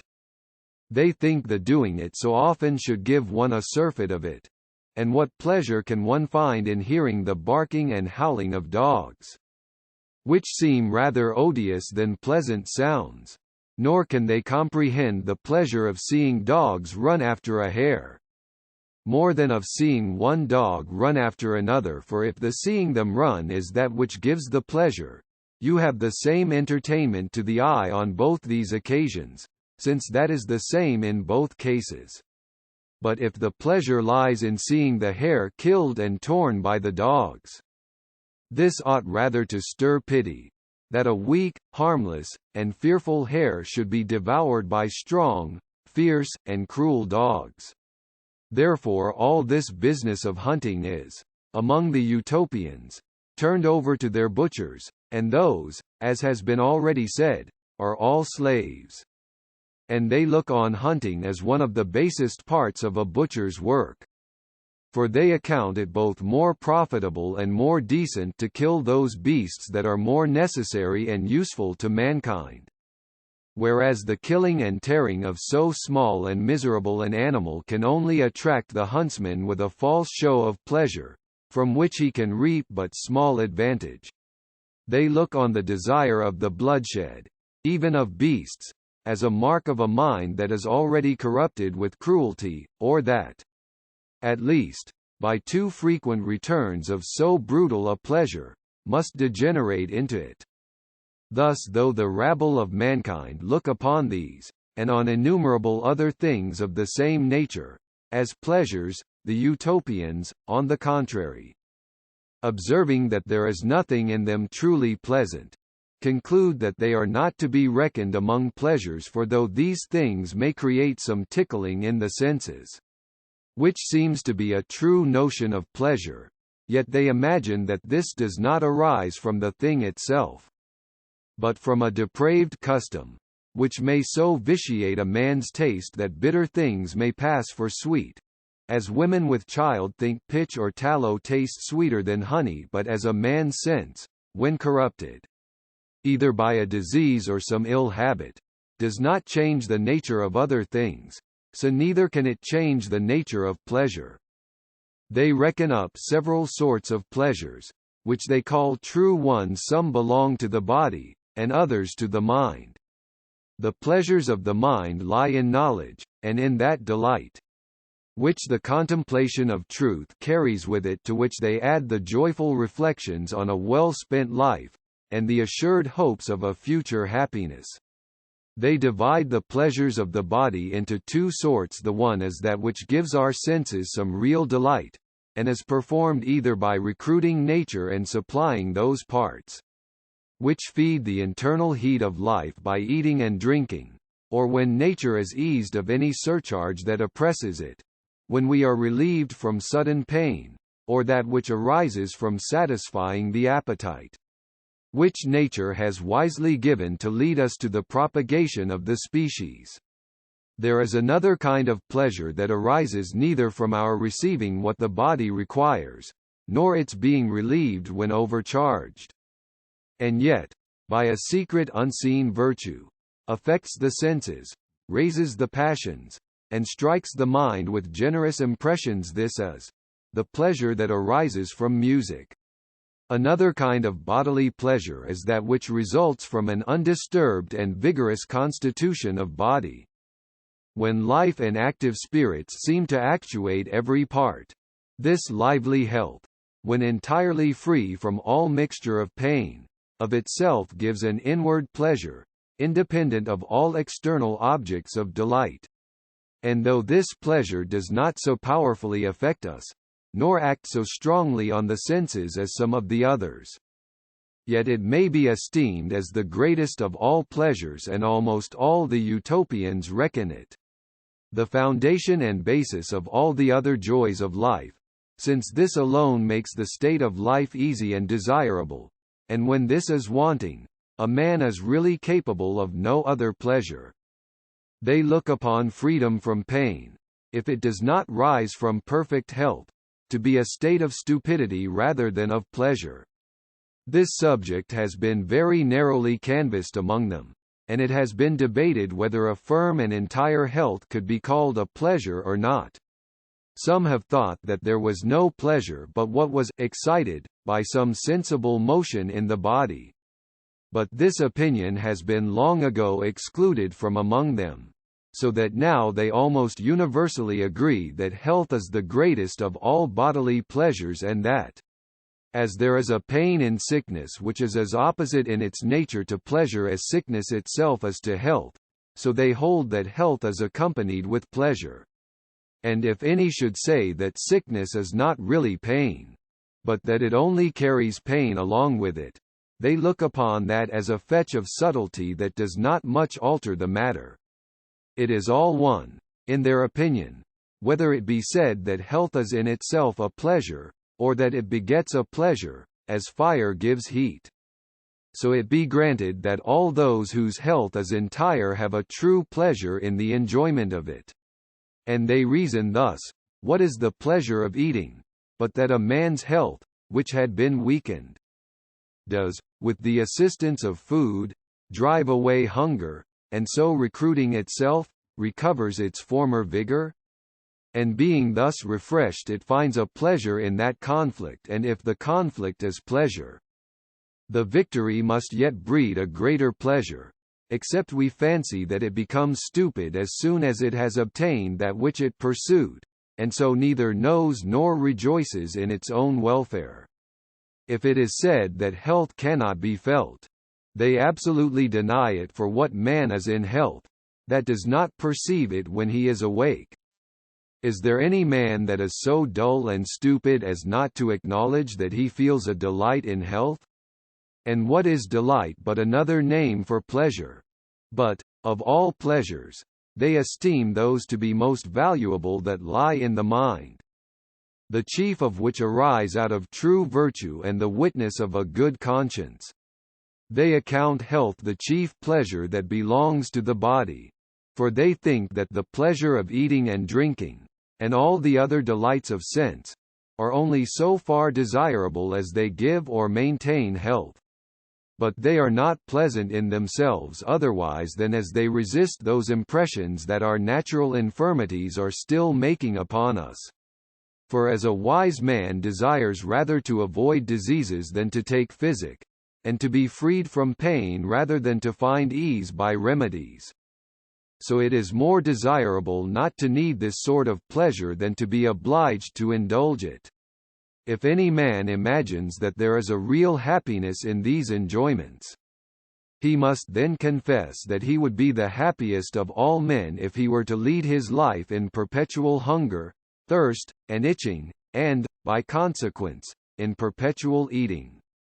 drinking, and scratching himself, which any one may easily see would be not only a base, but a miserable, state of a life. These are, indeed, the lowest of pleasures, and the least pure, for we can never relish them but when they are mixed with the contrary pains. The pain of hunger must give us the pleasure of eating, and here the pain outbalances the pleasure. And as the pain is more vehement, so it lasts much longer, for as it begins before the pleasure, so it does not cease. But with the pleasure that extinguishes it, and both expire together. They think, therefore, none of those pleasures are to be valued any further than as they are necessary, yet they rejoice in them, and with due gratitude acknowledge the tenderness of the great author of nature, who has planted in us appetites, by which those things that are necessary for our preservation are likewise made pleasant to us. For how miserable a thing would life be if those daily diseases of hunger and thirst were to be carried off by such bitter drugs as we must use for those diseases that return seldomer upon us. And thus these pleasant, as well as proper, gifts of nature maintain the strength and the sprightliness of our bodies. They also entertain themselves with the other delights let in at their eyes, their ears, and their nostrils as the pleasant relishes and seasoning of life, which nature seems to have marked out peculiarly for man, since no other sort of animals contemplates the figure and beauty of the universe, nor is delighted with smells any further than as they distinguish meats by them, nor do they apprehend the concords or discords of sound. Yet, in all pleasures whatsoever, they take care that a lesser joy does not hinder a greater, and that pleasure may never breed pain, which they think always follows dishonest pleasures. But they think it madness for a man to wear out the beauty of his face or the force of his natural strength, to corrupt the sprightliness of his body by sloth and laziness, or to waste it by fasting, that it is madness to weaken the strength of his constitution and reject the other delights of life, unless by renouncing his own satisfaction he can either serve the public or promote the happiness of others, for which he expects a greater recompense from God. So that they look on such a course of life as the mark of a mind that is both cruel to itself and ungrateful to the author of nature. As if we would not be beholden to him for his favors, and therefore rejects all his blessings as one who should afflict himself for the empty shadow of virtue, or for no better end than to render himself capable of bearing those misfortunes which possibly will never happen. This is their notion of virtue and of pleasure. They think that no man's reason can carry him to a truer idea of them, unless some discovery from heaven should inspire him with sublimer notions. I have not now the leisure to examine whether they think right or wrong in this matter. Nor do I judge it necessary, for I have only undertaken to give you an account of their constitution, but not to defend all their principles. I am sure that whatever may be said of their notions, there is not in the whole world either a better people or a happier government. Their bodies are vigorous and lively, and though they are but of a middle stature, and have neither the fruitfulest soil nor the purest air in the world, yet they fortify themselves so well, by their temperate course of life, against the unhealthiness of their air, and by their industry they so cultivate their soil, that there is nowhere to be seen a greater increase, both of corn and cattle, nor are there anywhere healthier men and freer from diseases. For one may there see reduced to practice not only all the art that the husbandman employs in manuring and improving an ill soil, but whole woods plucked up by the roots, and in other places new ones planted, where there were none before. Their principal motive for this is the convenience of carriage, that their timber may be either near their towns or growing on the banks of the sea, or of some rivers, so as to be floated to them, for it is a harder work to carry wood at any distance over land than corn. The people are industrious, apt to learn, as well as cheerful and pleasant. And none can endure more labor when it is necessary, but, except in that case, they love their ease. They are unwearied pursuers of knowledge, for when we had given them some hints of the learning and discipline of the Greeks, concerning whom we only instructed them, for we know that there was nothing among the Romans, except their historians and their poets, that they would value much, it was strange to see how eagerly they were set on learning that language. We began to read a little of it to them, rather in compliance with their importunity than out of any hopes of their reaping from it any great advantage, but, after a very short trial, we found they made such progress, that we saw our labor was like to be more successful than we could have expected.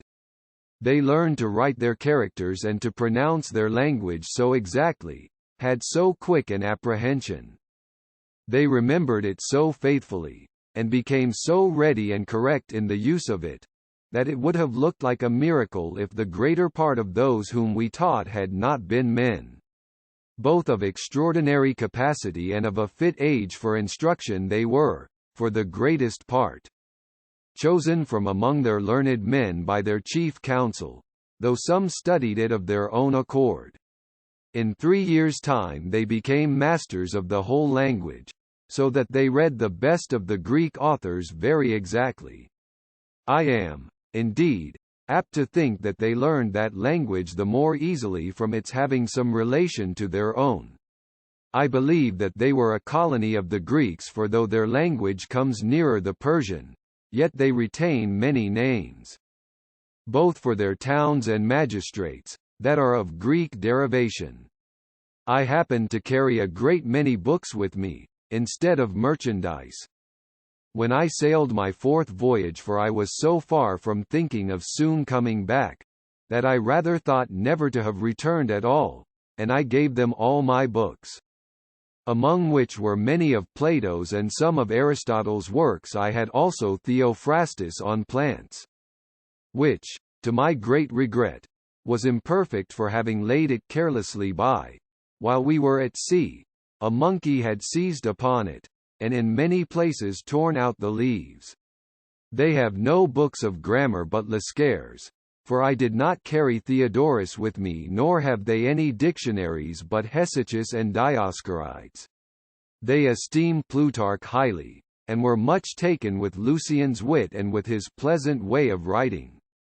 As for the poets, they have Aristophanes, Homer, Euripides, and Sophocles of Aldus's edition, and for historians, Thucydides, Herodotus, and Herodian.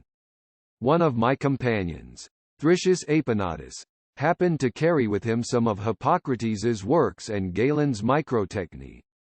which they hold in great estimation, for though there is no nation in the world that needs physic so little as they do, yet there is not any that honors it so much they reckon the knowledge of it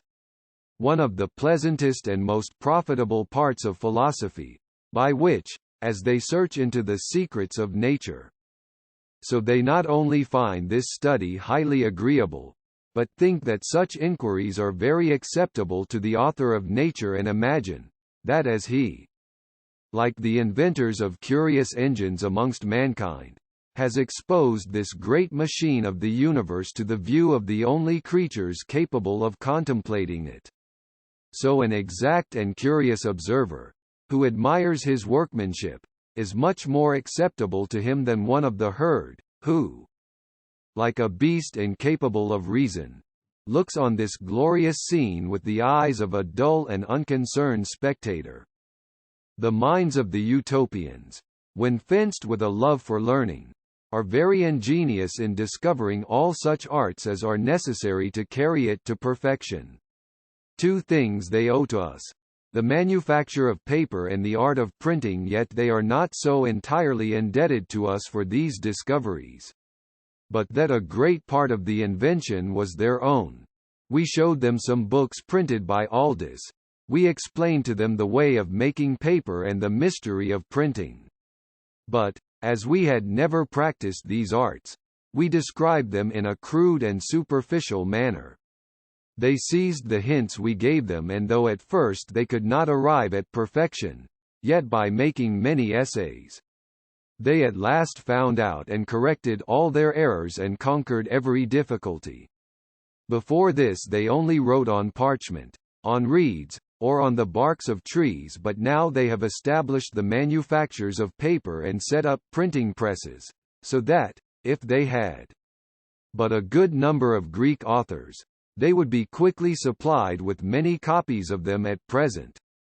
Though they have no more than those I have mentioned, yet, by several impressions, they have multiplied them into many thousands. If any man was to go among them that had some extraordinary talent, or that by much travelling had observed the customs of many nations, which made us to be so well received, he would receive a hearty welcome, for they are very desirous to know the state of the whole world. Very few go among them on the account of traffic, for what can a man carry to them but iron, or gold, or silver? Which merchants desire rather to export than import to a strange country, and as for their exportation, they think it better to manage that themselves than to leave it to foreigners, for by this means, as they understand the state of the neighbouring countries better, so they keep up the art of navigation, which cannot be maintained but by much practice. Of their slaves, and of their marriages, they do not make slaves of prisoners of war, except those that are taken in battle, nor of the sons of their slaves, nor of those of other nations. The slaves among them are only such as are condemned to that state of life for the commission of some crime, or, which is more common, such as their merchants find condemned to die in those parts to which they trade, whom they sometimes redeem at low rates, and in other places have them for nothing. They are kept at perpetual labour, and are always chained, but with this difference, that their own natives are treated much worse than others. They are considered as more profligate than the rest, and since they could not be restrained by the advantages of so excellent an education, are judged worthy of harder usage. Another sort of slaves are the poor of the neighbouring countries, who offer of their own accord to come and serve them. They treat these better, and use them in all other respects, as well as their own countrymen, except their imposing more labour upon them, which is no hard task to those that have been accustomed to it. And if any of these have a mind to go back to their own country, which, indeed, falls out but seldom, as they do not force them to stay, so they do not send them away empty-handed. I have already told you with what care they look after their sick, so that nothing is left undone that can contribute either to their ease or health. And for those who are taken with fixed and incurable diseases, they use all possible ways to cherish them and to make their lives as comfortable as possible. They visit them often and take great pains to make their time pass off easily, but when any is taken with a torturing and lingering pain, so that there is no hope either of recovery or ease, the priests and magistrates come and exhort them, that, since they are now unable to go on with the business of life, or become a burden to themselves and to all about them, and they have really outlived themselves, they should no longer nourish such a rooted distemper, but choose rather to die, since they cannot live but in much misery, being assured that if they thus deliver themselves from torture, or are willing that others should do it, they shall be happy after death, since, by their acting thus, they lose none of the pleasures, but only the troubles of life, they think they behave not only reasonably, but in a manner consistent with religion and piety, because they follow the advice given them by their priests, who are the expounders of the will of God. Such as are wrought on by these persuasions either starve themselves of their own accord, or take opium, and by that means die without pain. But no man is forced on this way of ending his life, and if they cannot be persuaded to it, this does not induce them to fail in their attendance and care of them.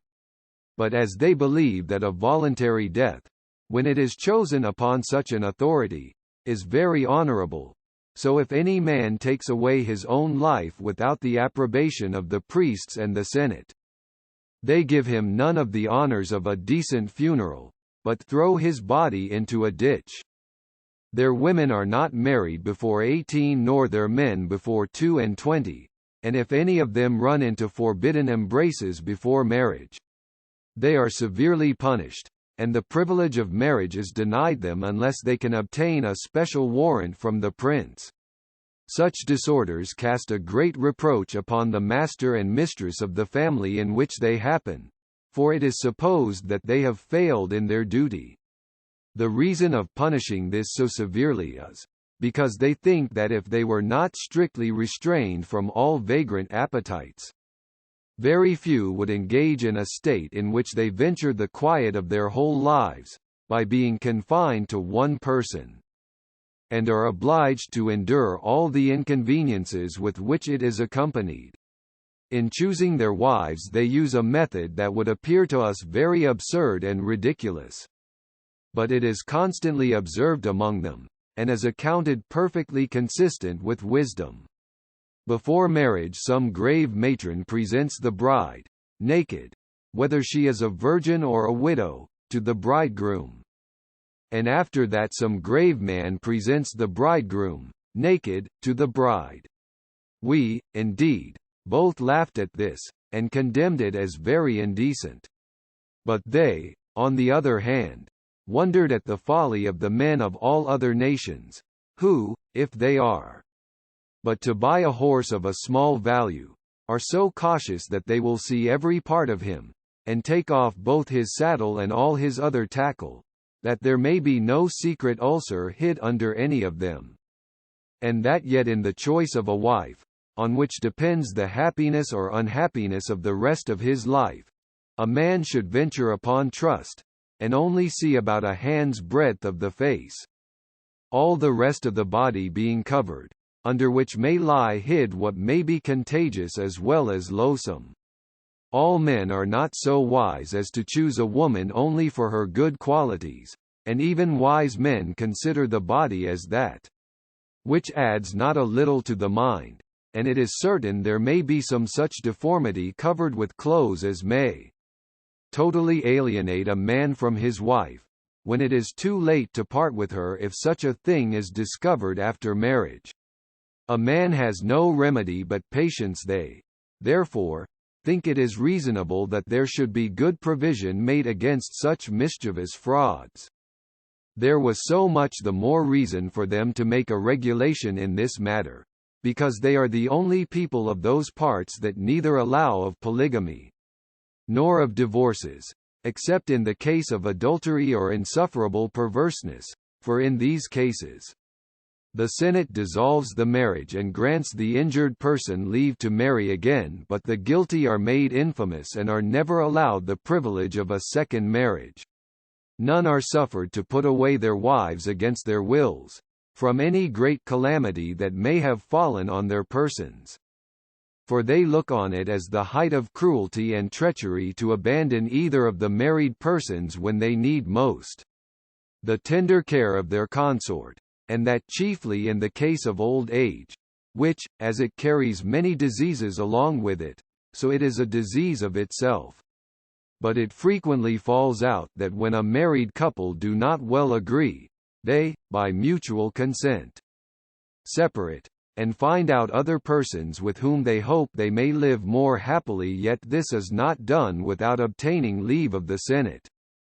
which never admits of a divorce but upon a strict inquiry made, both by the senators and their wives, into the grounds upon which it is desired, and even when they are satisfied concerning the reasons of it they go on. But slowly, for they imagine that too great easiness in granting leave for new marriages would very much shake the kindness of married people. They punish severely those that defile the marriage bed. If both parties are married they are divorced, and the injured persons may marry one another, or whom they please. But the adulterer and the adulteress are condemned to slavery. Yet if either of the injured persons cannot shake off the love of the married person they may live with them still in that state. But they must follow them to that labor to which the slaves are condemned, and sometimes the repentance of the condemned, together with the unshaken kindness of the innocent and injured person, has prevailed so far with the prince that he has taken off the sentence. But those that relapse after they are once pardoned are punished with death. Their law does not determine the punishment for other crimes, but that is left to the Senate, to temper it according to the circumstances of the fact.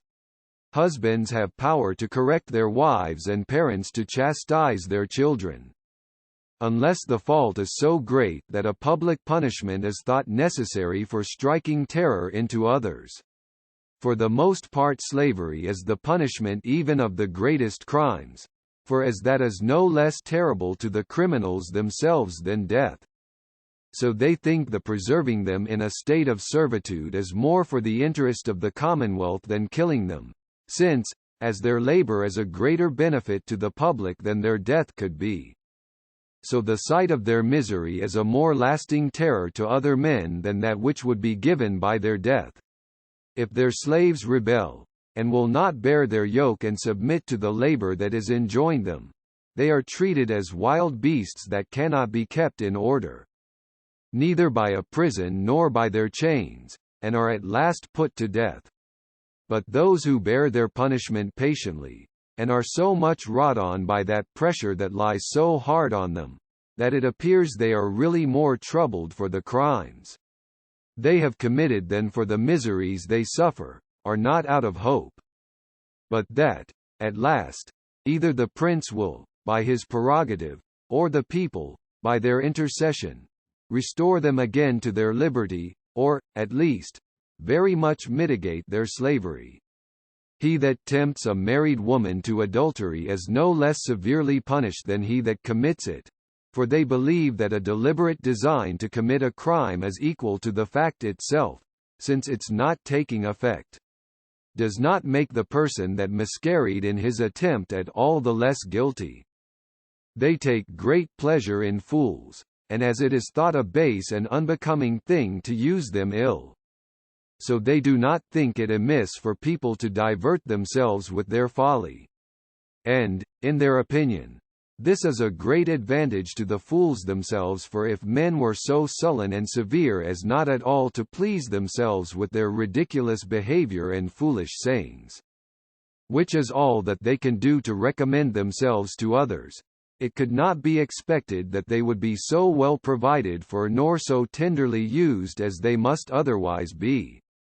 If any man should reproach another for his being misshaped or imperfect in any part of his body, it would not at all be thought a reflection on the person so treated, but it would be accounted scandalous in him that had upbraided another with what he could not help. It is thought a sign of a sluggish and sordid mind not to preserve carefully one's natural beauty, but it is likewise infamous among them to use paint. They all see that no beauty recommends a wife so much to her husband as the probity of her life and her obedience, for as some few are caught and held only by beauty, so all are attracted by the other excellences which charm all the world. As they fright men from committing crimes by punishments, so they invite them to the love of virtue by public honors. Therefore they erect statues to the memories of such worthy men as have deserved well of their country, and set these in their market-places, both to perpetuate the remembrance of their actions and to be an incitement to their posterity to follow their example. If any man aspires to any office he is sure never to compass it. They all live easily together, For none of the magistrates are either insolent or cruel to the people they affect rather to be called fathers, and, by being really so, they well deserve the name, and the people pay them all the marks of honour the more freely because none are exacted from them. The prince himself has no distinction, either of garments or of a crown, but is only distinguished by a sheaf of corn carried before him. As the high priest is also known by his being preceded by a person carrying a wax light. They have but few laws, and such is their constitution that they need not many. They very much condemn other nations whose laws, together with the commentaries on them, swell up to so many volumes, for they think it an unreasonable thing to oblige men to obey a body of laws that are both of such a bulk, and so dark as not to be read and understood by every one of the subjects. They have no lawyers among them, for they consider them as a sort of people whose profession it is to disguise matters and to wrest the laws. And, therefore, they think it is much better that every man should plead his own cause, and trust it to the judge, as in other places. The client trusts it to a counselor. By this means they both cut off many delays and find out truth more certainly, for after the parties have laid open the merits of the cause, without those artifices which lawyers are apt to suggest, the judge examines the whole matter, and supports the simplicity of such well-meaning persons, whom otherwise crafty men would be sure to run down, and thus they avoid those evils which appear very remarkably among all those nations that labour under a vast load of laws. Every one of them is skilled in their law, for, as it is a very short study, so the plainest meaning of which words are capable is always the sense of their laws, and they argue. Thus all laws are promulgated for this end, that every man may know his duty, and, therefore, the plainest and most obvious sense of the words is that which ought to be put upon them. Since a more refined exposition cannot be easily comprehended, and would only serve to make the laws become useless to the greater part of mankind, and especially to those who need most the direction of them, for it is all one not to make a law at all or to couch it in such terms that, without a quick apprehension and much study, a man cannot find out the true meaning of it, since the generality of mankind are both so dull, and so much employed in their several trades, that they have neither the leisure nor the capacity requisite for such an inquiry. Some of their neighbours, who are masters of their own liberties, having long ago, by the assistance of the Utopians, shaken off the yoke of tyranny, and being much taken with those virtues which they observe among them, have come to desire that they would send magistrates to govern them, some changing them every year, and others every 5 years at the end of their government. They bring them back to Utopia, with great expressions of honour and esteem, and carry away others to govern in their stead. In this they seem to have fallen upon a very good expedient for their own happiness and safety, for since the good or ill condition of a nation depends so much upon their magistrates, they could not have made a better choice than by pitching on men whom no advantages can bias, for wealth is of no use to them, since they must so soon go back to their own country, and they, being strangers among them, are not engaged in any of their heats or animosities. And it is certain that when public judicatories are swayed, either by avarice or partial affections, there must follow a dissolution of justice, the chief sinew of society. The Utopians call those nations that come and ask magistrates from them neighbours. But those to whom they have been of more particular service, friends, and as all other nations are perpetually either making leagues or breaking them, they never enter into an alliance with any state. They think leagues are useless things, and believe that if the common ties of humanity do not knit men together, the faith of promises will have no great effect, and they are the more confirmed in this by what they see among the nations round about them, who are no strict observers of leagues and treaties. We know how religiously they are observed in Europe, more particularly where the Christian doctrine is received, among whom they are sacred and inviolable, which is partly owing to the justice and goodness of the princes themselves, and partly to the reverence they pay to the popes, who, as they are the most religious observers of their own promises, so they exhort all other princes to perform theirs, and, when fainter methods do not prevail, they compel them to it by the severity of the pastoral censure, and think that it would be the most indecent thing possible if men, who are particularly distinguished by the title of the faithful, should not religiously keep the faith of their treaties. But in that new-found world, which is not more distant from us in situation than the people are in their manners and course of life, there is no trusting to leagues. Even though they were made with all the pomp of the most sacred ceremonies, on the contrary, they are on this account the sooner broken, some slight pretence being found in the words of the treaties, which are purposely couched in such ambiguous terms that they can never be so strictly bound. But they will always find some loophole to escape it, and thus they break both their leagues and their faith, and this is done with such impudence, that those very men who value themselves on having suggested these expedients to their princes would, with a haughty scorn, declaim against such craft, or, to speak plainer, such fraud and deceit, if they found private men make use of it in their bargains, and would readily say that they deserved to be hanged. By this means it is that all sort of justice passes in the world for a low-spirited and vulgar virtue, far below the dignity of royal greatness, or at least there are set up two sorts of justice: the one is mean and creeps on the ground, and, therefore, becomes none but the lower part of mankind, and so must be kept in severely by many restraints, that it may not break out beyond the bounds that are set to it. The other is the peculiar virtue of princes, which, as it is more majestic than that which becomes the rabble, so takes a freer compass, and thus lawful and unlawful are only measured by pleasure and interest.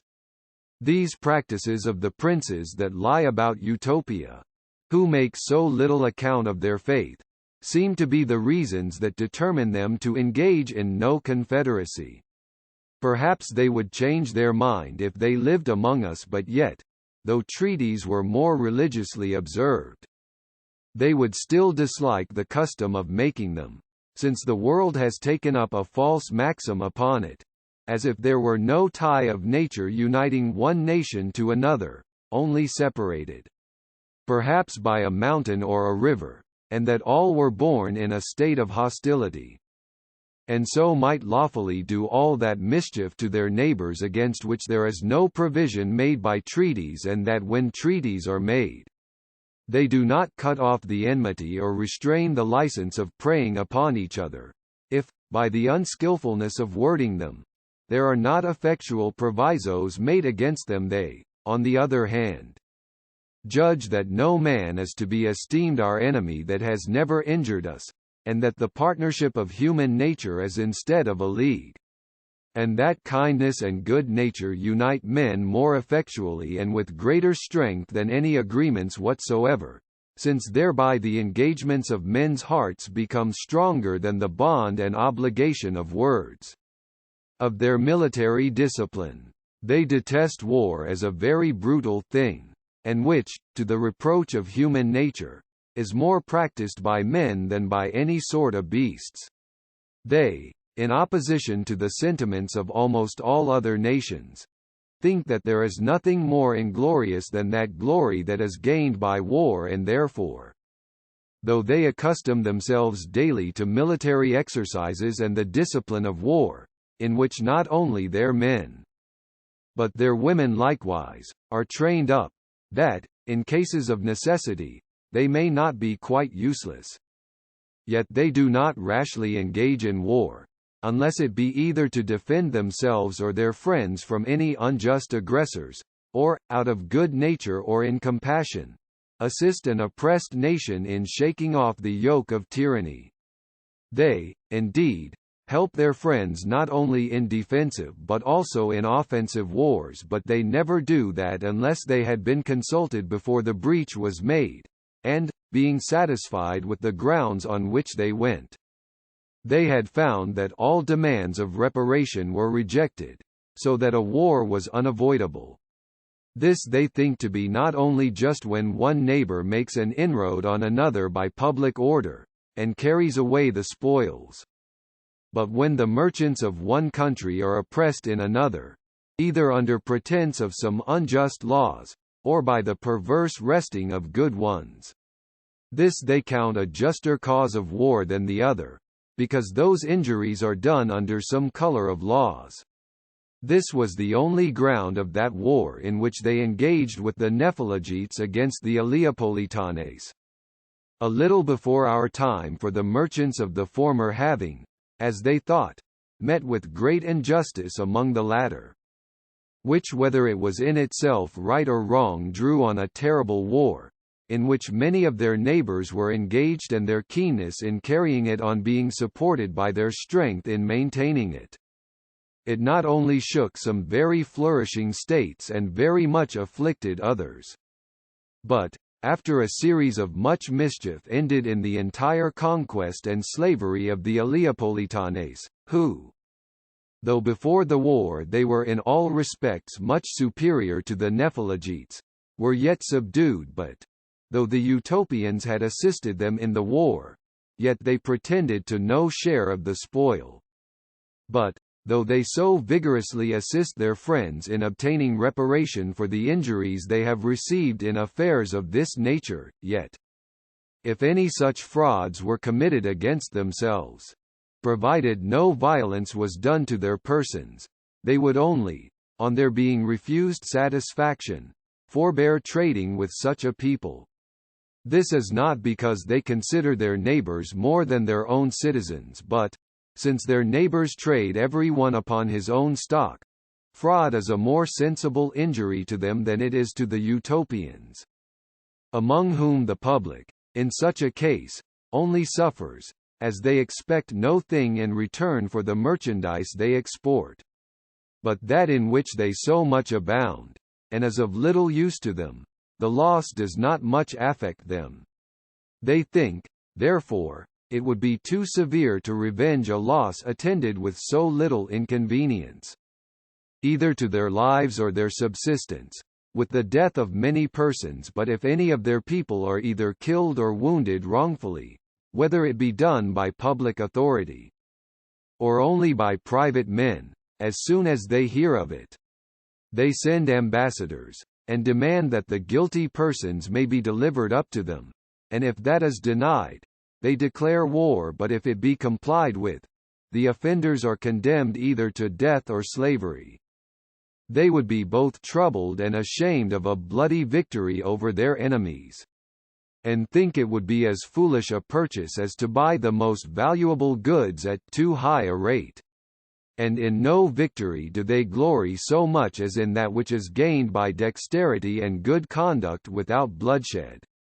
In such cases they appoint public triumphs, and erect trophies to the honor of those who have succeeded, for then do they reckon that a man acts suitably to his nature, when he conquers his enemy in such a way as that no other creature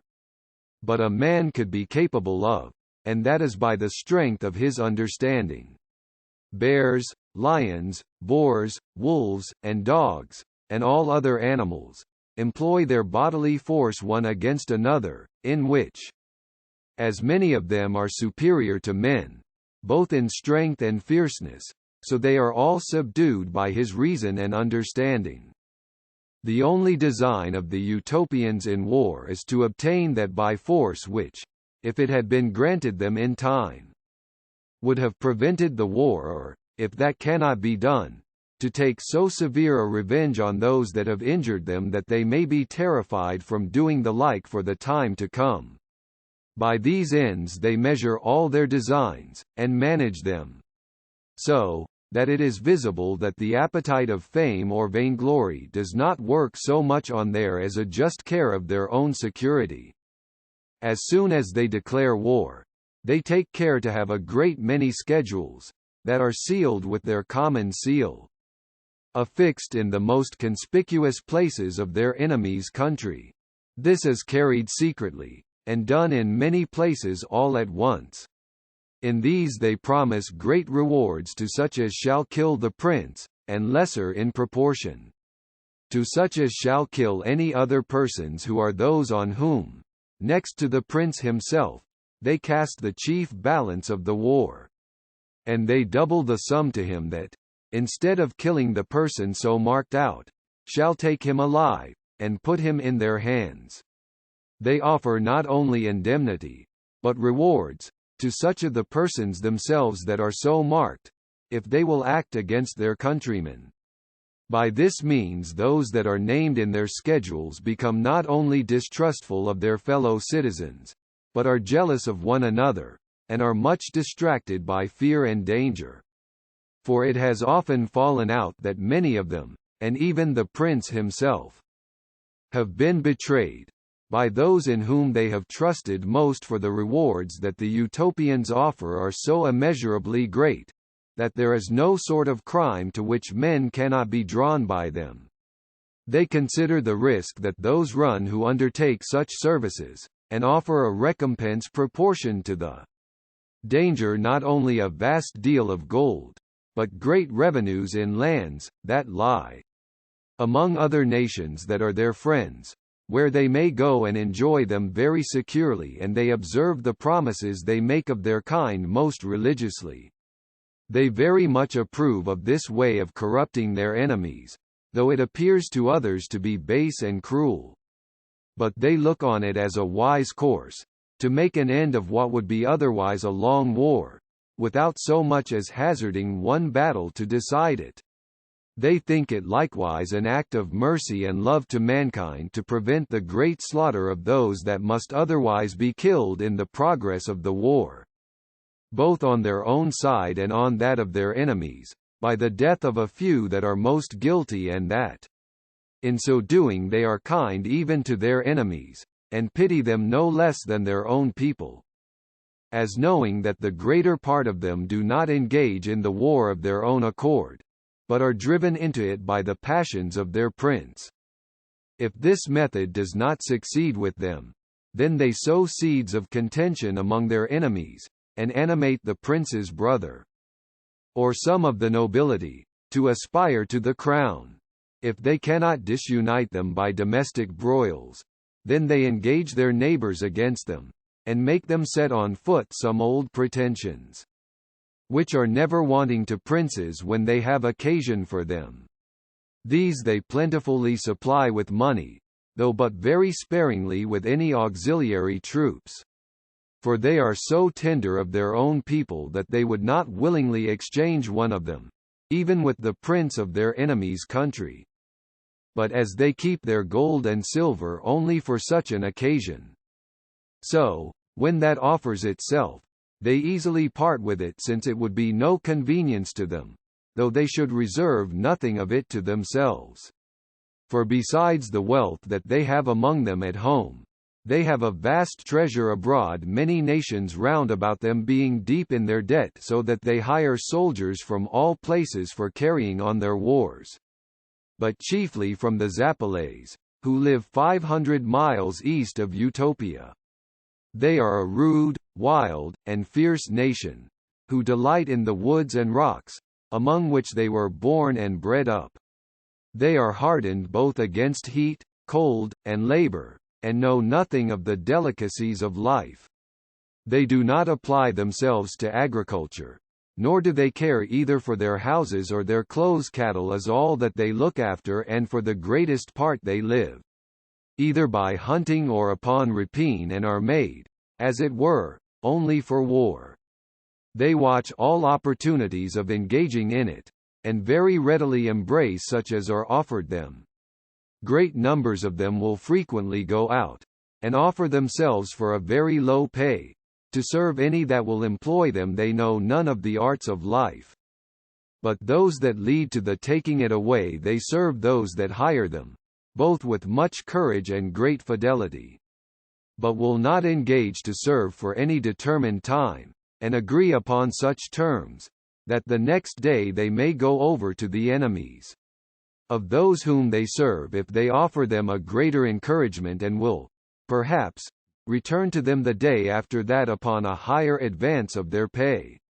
There are few wars in which they make not a considerable part of the armies of both sides. So it often falls out that they who are related, and were hired in the same country, and so have lived long and familiarly together, forgetting both their relations and former friendship, kill one another upon no other consideration than that of being hired to it for a little money by princes of different interests and such a regard have they for money that they are easily wrought on by the difference of 1 penny a day to change sides.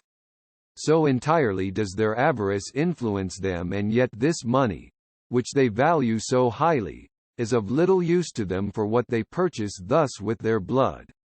They quickly waste on luxury, which among them is but of a poor and miserable form. This nation serves the Utopians against all people whatsoever, for they pay higher than any other. The Utopians hold this for a maxim, that as they seek out the best sort of men for their own use at home, so they make use of this worst sort of men for the consumption of war. And therefore they hire them with the offers of vast rewards to expose themselves to all sorts of hazards, out of which the greater part never returns to claim their promises, yet they make them good most religiously to such as escape. This animates them to adventure again, whenever there is occasion for it, for the Utopians are not at all troubled how many of these happen to be killed, and reckon it a service done to mankind if they could be a means to deliver the world from such a lewd and vicious sort of people, that seem to have run together, as to the drain of human nature. Next to these, they are served in their wars with those upon whose account they undertake them, and with the auxiliary troops of their other friends, to whom they join a few of their own people, and send some man of eminent and approved virtue to command in chief. There are 2 sent with him, who, during his command, are but private men. But the first is to succeed him if he should happen to be either killed or taken, and, in case of the like misfortune to him, the third comes in his place, and thus they provide against all events, that such accidents as may befall their generals may not endanger their armies. When they draw out troops of their own people, they take such out of every city as freely offer themselves, for none are forced to go against their wills.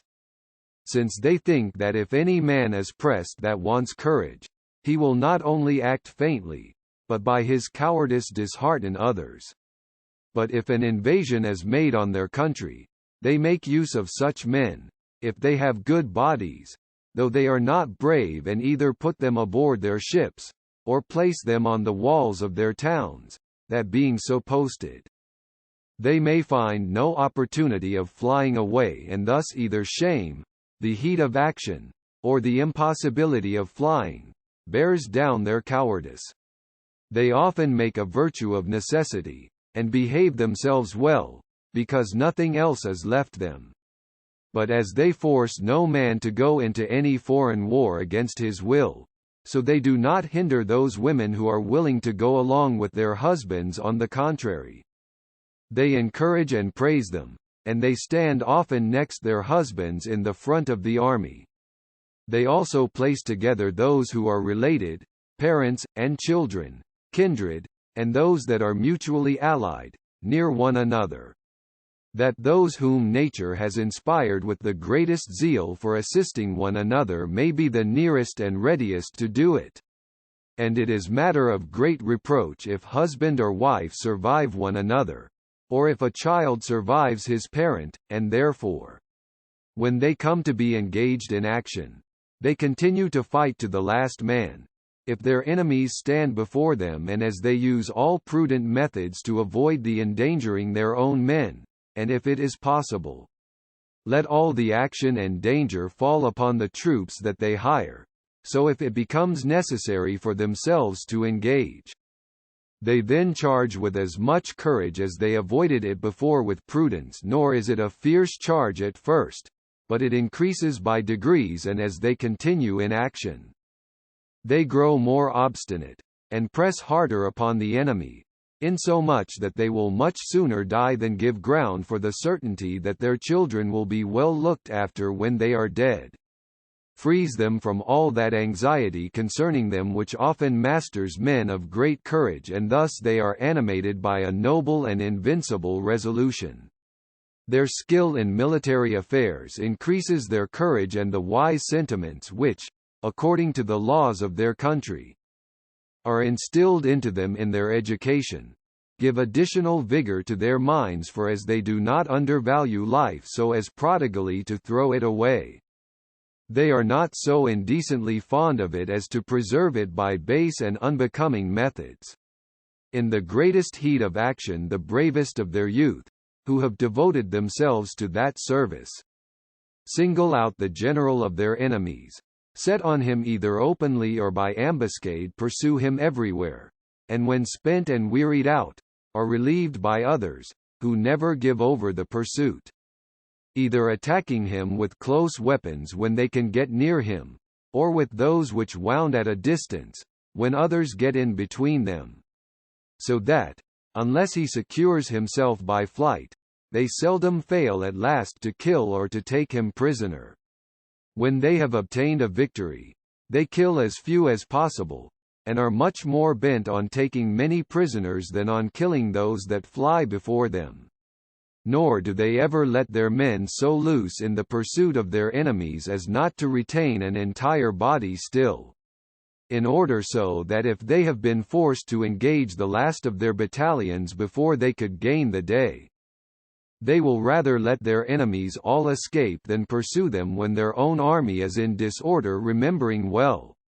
what has often fallen out to themselves, that when the main body of their army has been quite defeated and broken, when their enemies, imagining the victory obtained, have let themselves loose into an irregular pursuit,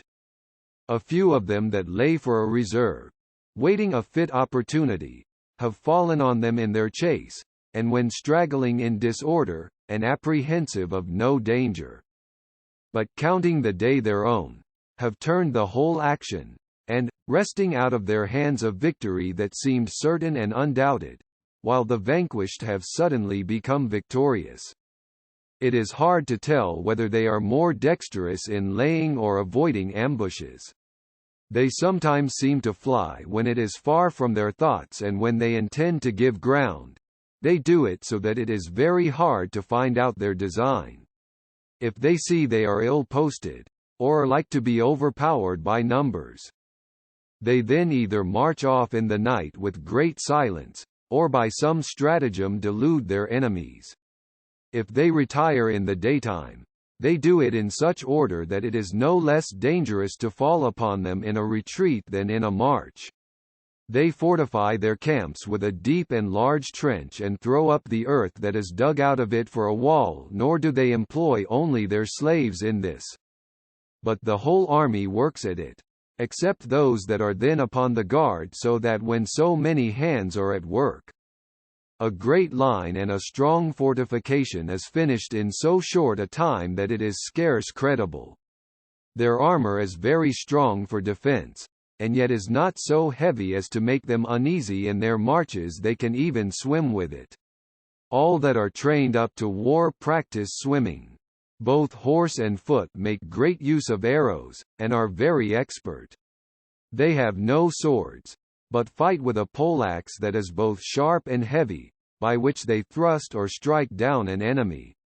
They are very good at finding out warlike machines, and disguise them so well that the enemy does not perceive them till he feels the use of them, so that he cannot prepare such a defense as would render them useless. The chief consideration had in the making them is that they may be easily carried and managed. If they agree to a truce, they observe it so religiously that no provocations will make them break it. They never lay their enemies' country waste nor burn their corn, and even in their marches, They take all possible care that neither horse nor foot may tread it down, for they do not know but that they may have use for it themselves. They hurt no man whom they find disarmed, unless he is a spy. When a town is surrendered to them, they take it into their protection, and when they carry a place by storm they never plunder it. But put those only to the sword that oppose the rendering of it up, and make the rest of the garrison slaves. But for the other inhabitants, they do them no hurt, and if any of them had advised a surrender, they give them good rewards out of the estates of those that they condemn, and distribute the rest among their auxiliary troops, but they themselves take no share of the spoil. When a war is ended, they do not oblige their friends to reimburse their expenses, but they obtain them of the conquered, either in money, which they keep for the next occasion, or in lands, out of which a constant revenue is to be paid them by many increases the revenue, which they draw out from several countries on such occasions is now risen to above 700,000 ducats a year. They send some of their own people to receive these revenues, who have orders to live magnificently and like princes, by which means they consume much of it upon the place, and either bring over the rest to Utopia or lend it to that nation in which it lies. This they most commonly do, unless some great occasion, which falls out but very seldom, should oblige them to call for it all. It is out of these lands that they assign rewards to such as they encourage to adventure on desperate attempts. If any prince that engages in war with them is making preparations for invading their country, they prevent him, and make his country the seat of the war, for they do not willingly suffer any war to break in upon their island, and if that should happen, they would only defend themselves by their own people, but would not call for auxiliary troops to their assistance. Of the religions of the Utopians. There are several sorts of religions, not only in different parts of the island, but even in every town. Some worshipping the sun, others the moon or one of the planets. Some worship such men as have been eminent in former times for virtue or glory, not only as ordinary deities, but as the supreme God. Yet the greater and wiser sort of them worship none of these, but adore one eternal, invisible, infinite, and incomprehensible deity as a being that is far above all our apprehensions, that is spread over the whole universe, not by his bulk, but by his power and virtue. Him they call the Father of all, and acknowledge that the beginnings, the increase, the progress, the vicissitudes, and the end of all things come only from him, nor do they offer divine honors to any but to him alone. And, indeed, though they differ concerning other things, yet all agree in this, that they think there is one supreme being that made and governs the world, whom they call, in the language of their country, Mithras. They differ in this, that one thinks the God whom he worships is this supreme being, and another thinks that his idol is that God. But they all agree in one principle, that whoever is this supreme being, he is also that great essence to whose glory and majesty all honors are ascribed by the consent of all nations. By degrees they fall off from the various superstitions that are among them, and grow up to that one religion that is the best and most in request, and there is no doubt to be made, but that all the others had vanished long ago, if some of those who advised them to lay aside their superstitions had not met with some unhappy accidents, which, being considered as inflicted by heaven, made them afraid that the God whose worship had like to have been abandoned, had interposed and revenged themselves on those who despised their authority, after they had heard from us an account of the doctrine, the course of life, and the miracles of Christ, and of the wonderful constancy of so many martyrs, whose blood, so willingly offered up by them, was the chief occasion of spreading their religion over a vast number of nations. It is not to be imagined how inclined they were to receive it. I shall not determine whether this proceeded from any secret inspiration of God, or whether it was because it seemed so favorable to that community of goods. Which is an opinion so particular as well as so dear to them, since they perceived that Christ and his followers lived by that rule, and that it was still kept up in some communities among the sincerest sort of Christians. From whichsoever of these motives it might be, true it is, that many of them came over to our religion, and were initiated into it by baptism. But as 2 of our number were dead, so none of the 4 that survived were in priests' orders, we, therefore, could only baptize them, so that, to our great regret, they could not partake of the other sacraments, that can only be administered by priests. But they are instructed concerning them and long most vehemently for them. They have had great disputes among themselves, whether one chosen by them to be a priest would not be thereby qualified to do all the things that belong to that character, even though he had no authority derived from the Pope, and they seem to be resolved to choose some for that employment, but they had not done it when I left them. Those among them that have not received our religion do not fright any from it, and use none ill that goes over to it. So that all the while I was there one man was only punished on this occasion. He being newly baptized did, notwithstanding all that we could say to the contrary, dispute publicly concerning the Christian religion, with more zeal than discretion, and with so much heat, that he not only preferred our worship to theirs, but condemned all their rites as profane, and cried out against all that adhered to them as impious and sacrilegious persons, that were to be damned to everlasting burnings. Upon his having frequently preached in this manner he was seized, and after trial, he was condemned to banishment, not for having disparaged their religion, but for his inflaming the people to sedition. For this is one of their most ancient laws, that no man ought to be punished for his religion. At the first constitution of their government, Utopia having understood that before his coming among them, the old inhabitants had been engaged in great quarrels concerning religion, by which they were so divided among themselves, that he found it an easy thing to conquer them, since, instead of uniting their forces against him, every different party and religion fought by themselves.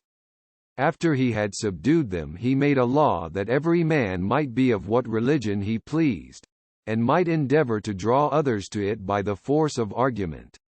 and by amicable and modest ways, but without bitterness against those of other opinions.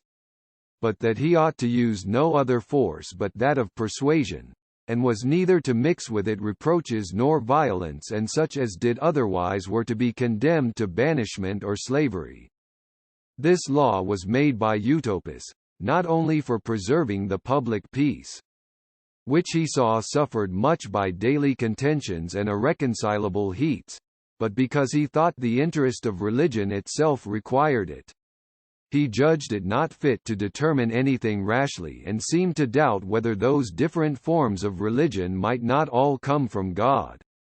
who might inspire man in a different manner, and be pleased with this variety.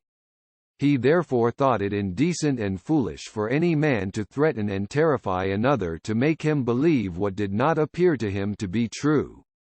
And supposing that only one religion was really true, and the rest false, he imagined that the native force of truth would at last break forth and shine bright. If supported only by the strength of argument, and attended to with a gentle and unprejudiced mind, while, on the other hand, if such debates were carried on with violence and tumults, as the most wicked are always the most obstinate, so the best and most holy religion might be choked with superstition, as corn is with briars and thorns. He therefore left men wholly to their liberty, that they might be free to believe as they should see cause. Only he made a solemn and severe law against such as should so far degenerate from the dignity of human nature, as to think that our souls died with our bodies, or that the world was governed by chance. Without a wise overruling providence, for they all formerly believed that there was a state of rewards and punishments to the good and bad after this life. And they now look on those that think otherwise as scarce fit to be counted men, since they degrade so noble a being as the soul, and reckon it no better than a beast's. Thus, they are far from looking on such men as fit for human society, or to be citizens of a well-ordered commonwealth, since a man of such principles must needs, as oft as he dares do it, despise all their laws and customs, for there is no doubt to be made, that a man who is afraid of nothing but the law, and apprehends nothing after death, will not scruple to break through all the laws of his country, either by fraud or force, when by this means he may satisfy his appetites. They never raise any that hold these maxims, either to honours or offices, nor employ them in any public trust, but despise them, as men of base and sordid minds. Yet they do not punish them, because they lay this down as a maxim, that a man cannot make himself believe anything he pleases. Nor do they drive any to dissemble their thoughts by threatenings, so that men are not tempted to lie or disguise their opinions. Which being a sort of fraud, is abhorred by the Utopians, they take care indeed to prevent their disputing in defense of these opinions, especially before the common people, but they suffer, and even encourage them to dispute concerning them in private, with their priest, and other grave men, being confident that they will be cured of those mad opinions by having reason laid before them. There are many among them that run far to the other extreme, though it is neither thought an ill nor unreasonable opinion, and therefore is not at all discouraged. They think that the souls of beasts are immortal, though far inferior to the dignity of the human soul, and not capable of so great a happiness. They are almost all of them very firmly persuaded that good men will be infinitely happy in another state, so that though they are compassionate to all that are sick, yet they lament no man's death, except they see him loath to part with life, for they look on this as a very ill presage, as if the soul, conscious to itself of guilt, and quite hopeless, was afraid to leave the body, from some secret hints of approaching misery. They think that such a man's appearance before God cannot be acceptable to him, who being called on, does not go out cheerfully, but is backward and unwilling, and is as it were dragged to it. They are struck with horror when they see any die in this manner, and carry them out in silence and with sorrow, and praying God that he would be merciful to the errors of the departed soul, they lay the body in the ground. But when any die cheerfully, and full of hope, they do not mourn for them, but sing hymns when they carry out their bodies, and commending their souls very earnestly to God. Their whole behavior is then rather grave than sad. They burn the body, and set up a pillar where the pile was made, with an inscription to the honor of the deceased. When they come from the funeral, they discourse of his good life, and worthy actions, but speak of nothing oftener and with more pleasure than of his serenity at the hour of death. They think such respect paid to the memory of good men as both the greatest incitement to engage others to follow their example, and the most acceptable worship that can be offered them, for they believe that though by the imperfection of human sight they are invisible to us, yet they are present among us, and hear those discourses that pass concerning themselves. They believe it inconsistent with the happiness of departed souls not to be at liberty to be where they will, and do not imagine them capable of the ingratitude of not desiring to see those friends with whom they lived on earth in the strictest bonds of love and kindness. Besides, they are persuaded that good men, after death, have these affections and all other good dispositions increased, rather than diminished, and therefore conclude that they are still among the living, and observe all they say or do. From hence they engage in all their affairs with the greater confidence of success, as trusting to their protection. While this opinion of the presence of their ancestors is a restraint that prevents their engaging in ill designs. They despise and laugh at auguries, and the other vain and superstitious ways of divination, so much observed among other nations. But have great reverence for such miracles as cannot flow from any of the powers of nature, and look on them as effects and indications of the presence of the Supreme Being. Of which they say many instances have occurred among them, and that sometimes their public prayers, which upon great and dangerous occasions they have solemnly put up to God, with assured confidence of being heard, have been answered in a miraculous manner. They think the contemplating God in his works, and the adoring him for them, is a very acceptable piece of worship to him. There are many among them that upon a motive of religion neglect learning, and apply themselves to no sort of study. Nor do they allow themselves any leisure time, but are perpetually employed, believing that by the good things that a man does he secures to himself that happiness that comes after death. Some of these visit the sick, others mend highways, cleanse ditches, repair bridges, or dig turf, gravel, or stone. Others fell and cleave timber, and bring wood, corn, and other necessaries, on carts, into their towns. Nor do these only serve the public, but they serve even private men, more than the slaves themselves do. For if there is anywhere a rough, hard, and sordid piece of work to be done, from which many are frightened by the labor and loathsomeness of it, if not the despair of accomplishing it, they cheerfully, and of their own accord, take that to their share, and by that means, as they ease others very much, so they afflict themselves, and spend their whole life in hard labor, and yet they do not value themselves upon this, nor lessen other people's credit to raise their own. But by their stooping to such servile employments they are so far from being despised, that they are so much the more esteemed by the whole nation. Of these there are two sorts: some live unmarried and chaste, and abstain from eating any sort of flesh, and thus weaning themselves from all the pleasures of the present life, which they account hurtful, they pursue, even by the hardest and painfulest methods possible, that blessedness which they hope for hereafter, and the nearer they approach to it, they are the more cheerful and earnest in their endeavors after it. Another sort of them is less willing to put themselves to much toil, and therefore prefer a married state to a single one, and as they do not deny themselves the pleasure of it, so they think the begetting of children is a debt which they owe to human nature, and to their country. Nor do they avoid any pleasure that does not hinder labor, and therefore eat flesh so much the more willingly, as they find that by this means they are the more able to work. The Utopians look upon these as the wiser sect, but they esteem the others as the most holy. They would indeed laugh at any man who, from the principles of reason,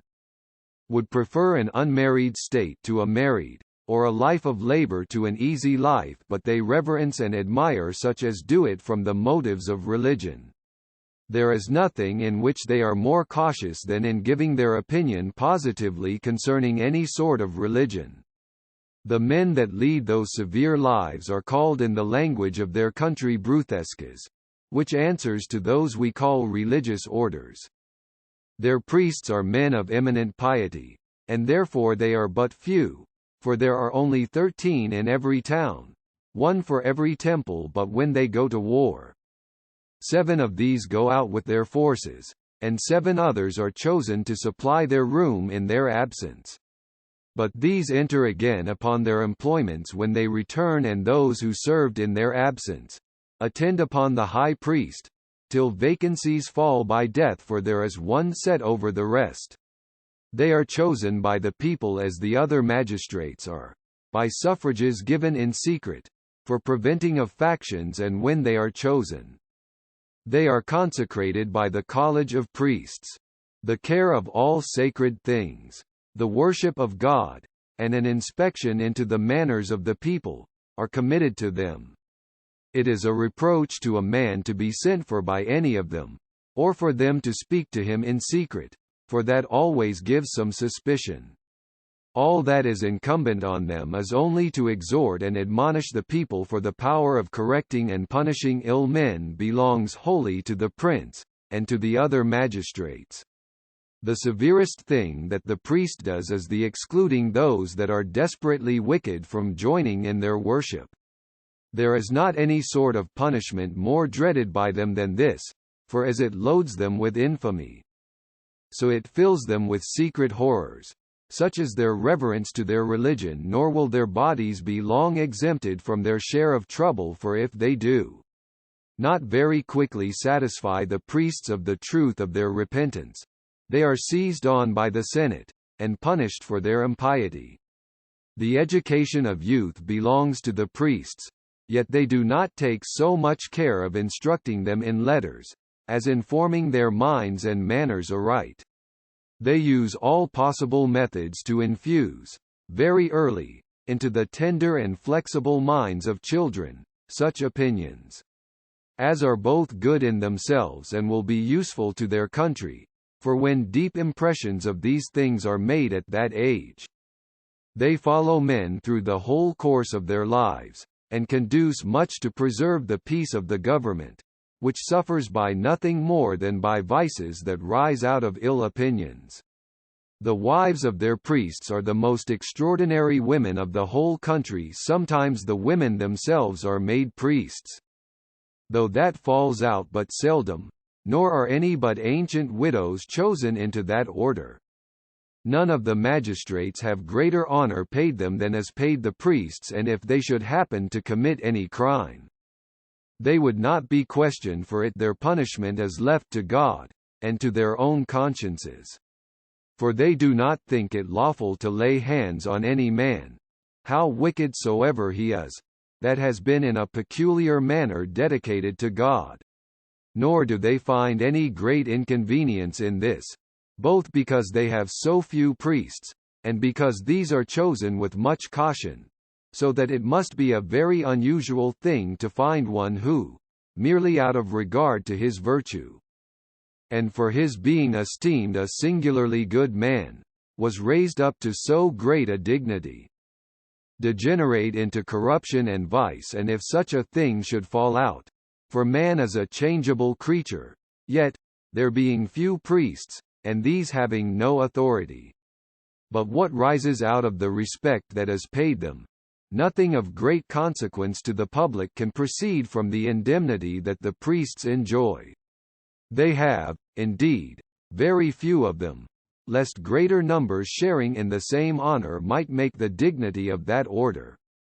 which they esteem so highly, to sink in its reputation. They also think it difficult to find out many of such an exalted pitch of goodness, as to be equal to that dignity, which demands the exercise of more than ordinary virtues. Nor are the priests in greater veneration among them than they are among their neighboring nations, as you may imagine by that which I think gives occasion for it. When the Utopians engage in battle, the priests who accompany them to the war, apparelled in their sacred vestments, kneel down during the action in a place not far from the field, and, lifting up their hands to heaven, pray, first for peace, and then for victory to their own side, and particularly that it may be gained without the effusion of much blood on either side. And when the victory turns to their side, they run in among their own men to restrain their fury, and if any of their enemies see them or call to them, they are preserved by that means. And such as can come so near them as to touch their garments have not only their lives,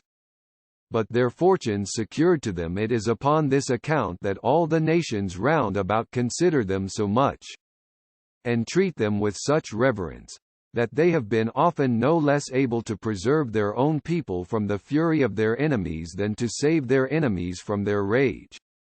For it has sometimes fallen out, that when their armies have been in disorder,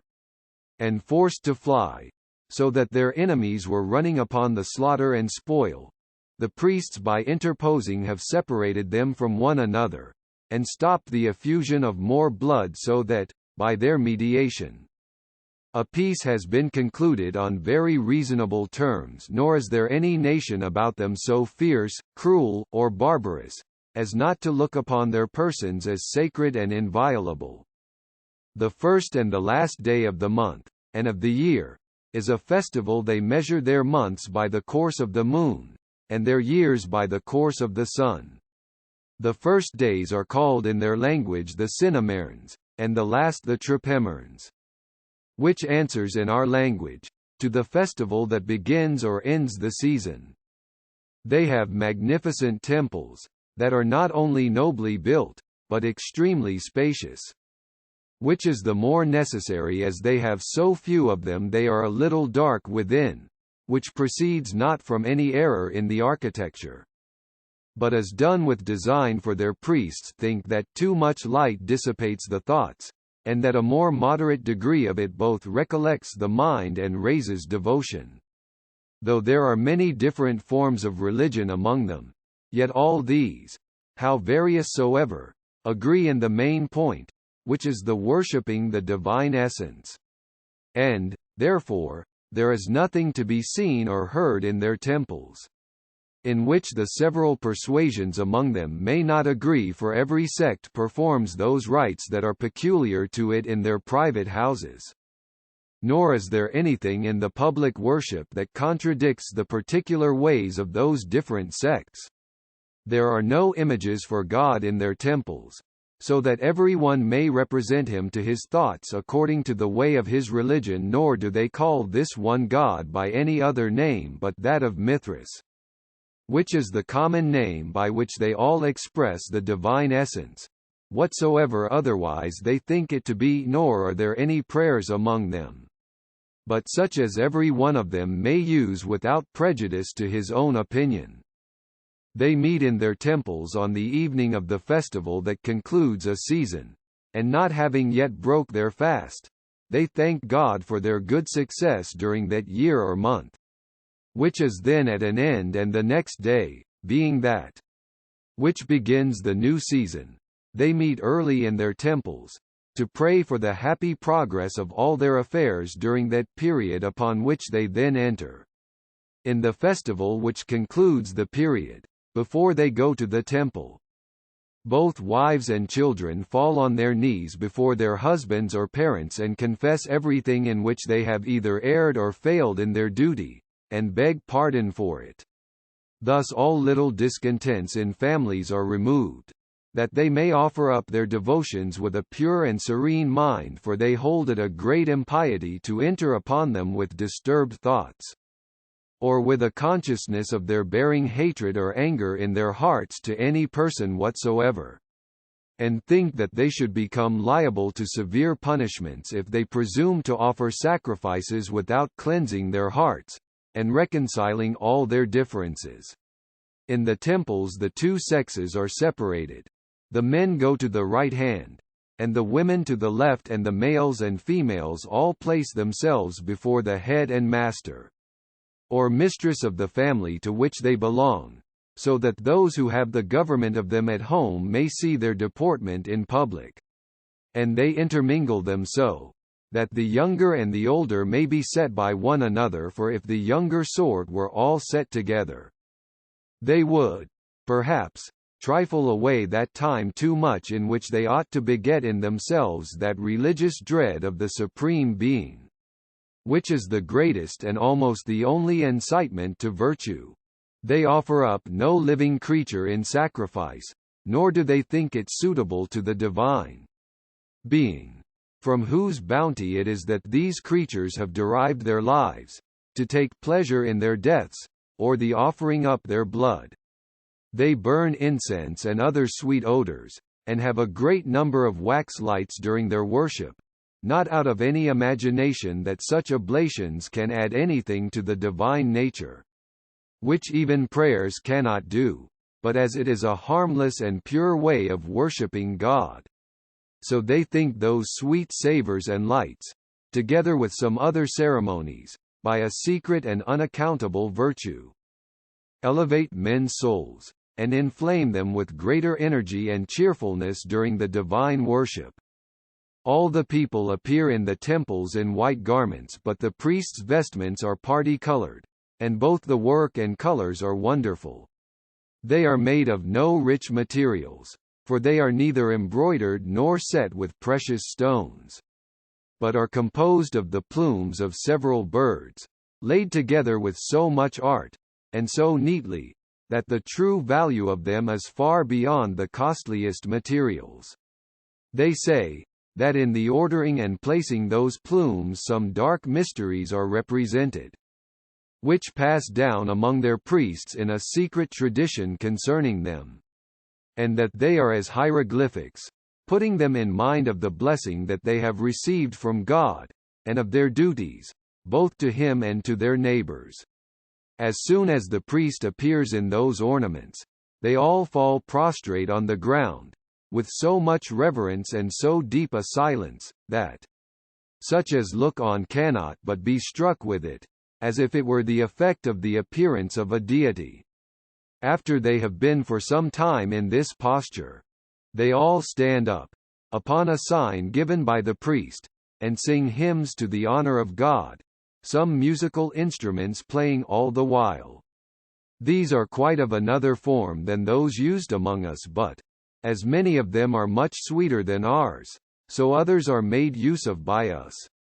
Yet in one thing they very much exceed us all: their music, both vocal and instrumental, is adapted to imitate and express the passions, and is so happily suited to every occasion, that, whether the subject of the hymn be cheerful, or formed to soothe or trouble the mind, or to express grief or remorse, the music takes the impression of whatever is represented, affects and kindles the passions, and works the sentiments deep into the hearts of the hearers. When this is done, both priests and people offer up very solemn prayers to God in a set form of words. And these are so composed, that whatsoever is pronounced by the whole assembly may be likewise applied by every man in particular to his own condition.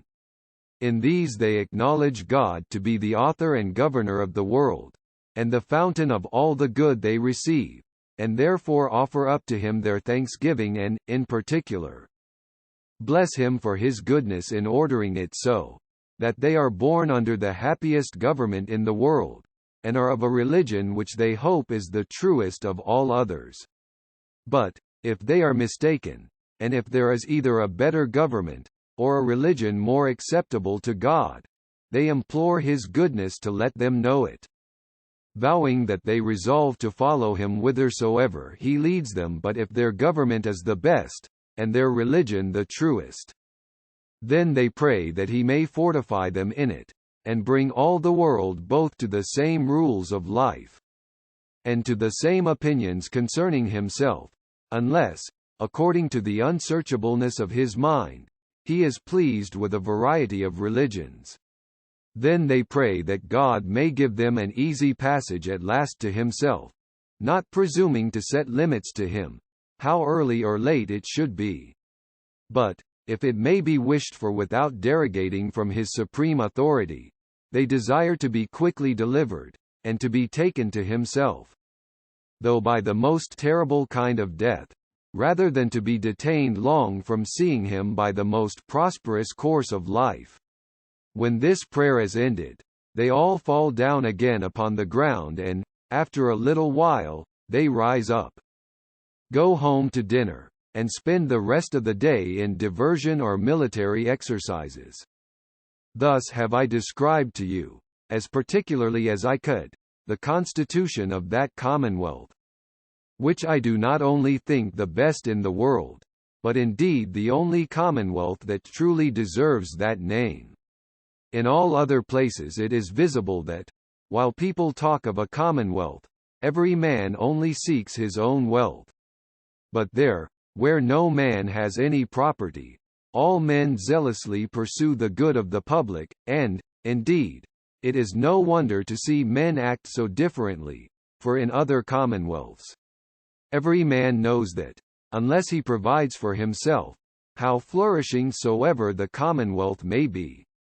He must die of hunger, so that he sees the necessity of preferring his own concerns to the public. But in Utopia,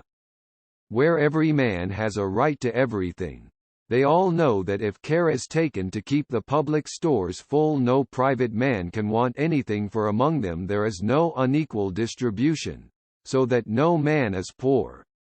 none in necessity, and though no man has anything, yet they are all rich. For what can make a man so rich as to lead a serene and cheerful life, free from anxieties, neither apprehending want himself, nor vexed with the endless complaints of his wife? He is not afraid of the misery of his children, nor is he contriving how to raise a portion for his daughters, but is secure in this, that both he and his wife, his children and grandchildren, to as many generations as he can fancy, will all live both plentifully and happily, since, among them, there is no less care taken of those who were once engaged in labor, but grow afterwards unable to follow it, than there is, elsewhere, of these that continue still employed. I would gladly hear any man compare the justice that is among them with that of all other nations, among whom, may I perish, if I see anything that looks either like justice or equity. For what justice is there in this, that a nobleman,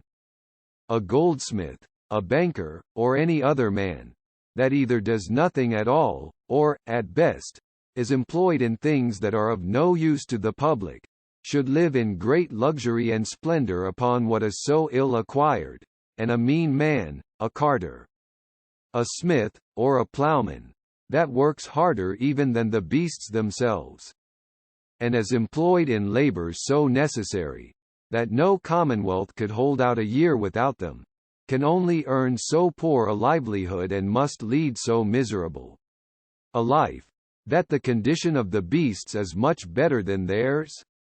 For as the beasts do not work so constantly, so they feed almost as well,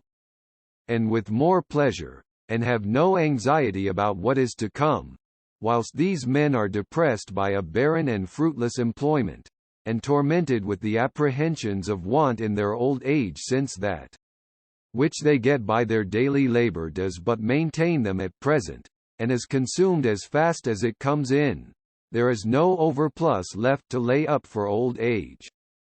Is not that government both unjust and ungrateful, that is so prodigal of its favors to those that are called gentlemen, or goldsmiths, or such others who are idle, or live either by flattery or by contriving the arts of vain pleasure, and, on the other hand, takes no care of those of a meaner sort, such as ploughmen, colliers, and smiths, without whom it could not subsist. But after the public has reaped all the advantage of their service, and they come to be oppressed with age, sickness, and want, all their labors and the good they have done is forgotten, and all the recompense given them is that they are left to die in great misery. The richer sort are often endeavoring to bring the hire of laborers lower, not only by their fraudulent practices, but by the laws,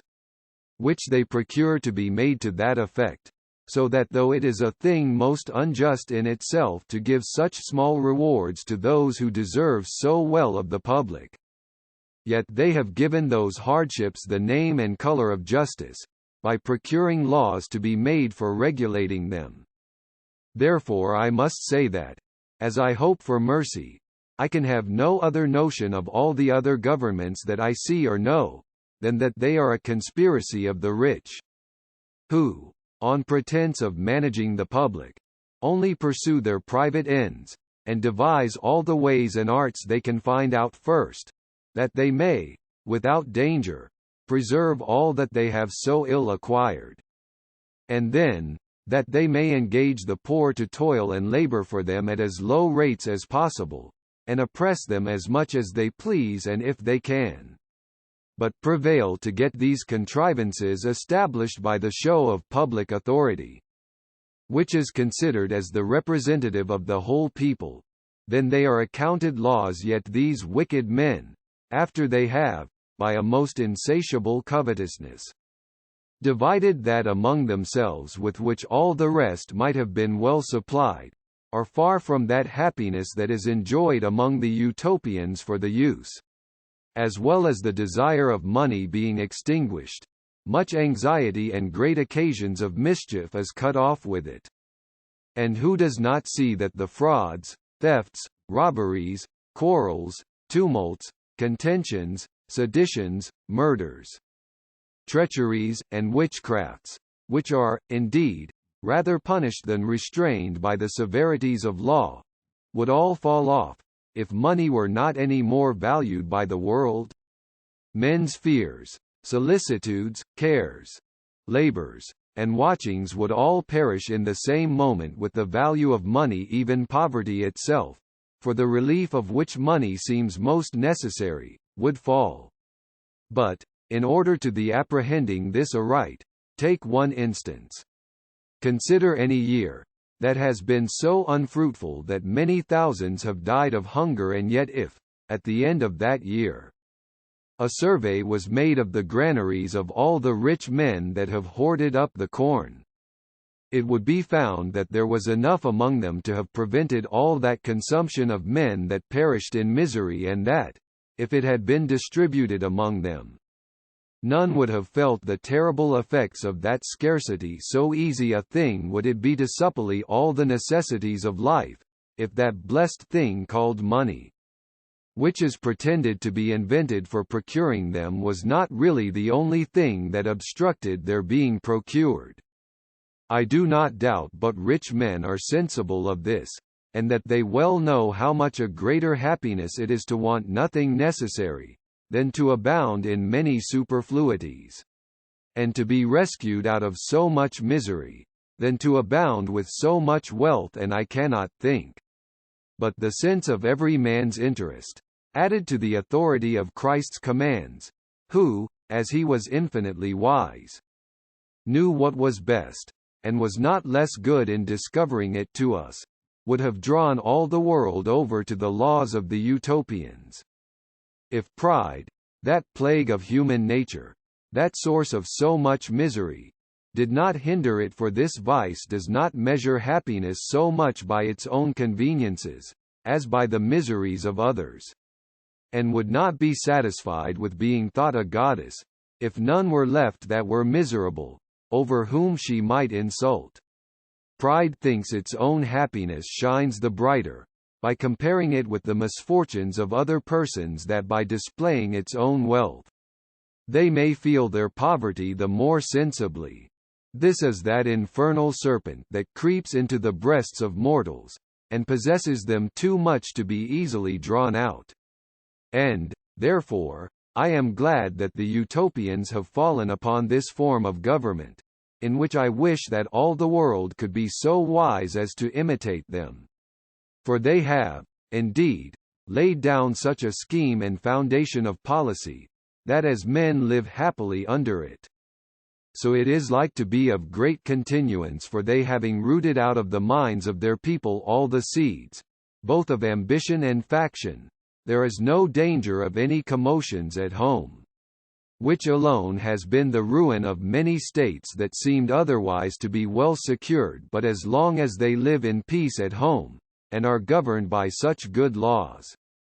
the envy of all their neighbouring princes, who have often, though in vain, attempted their ruin, will never be able to put their state into any commotion or disorder.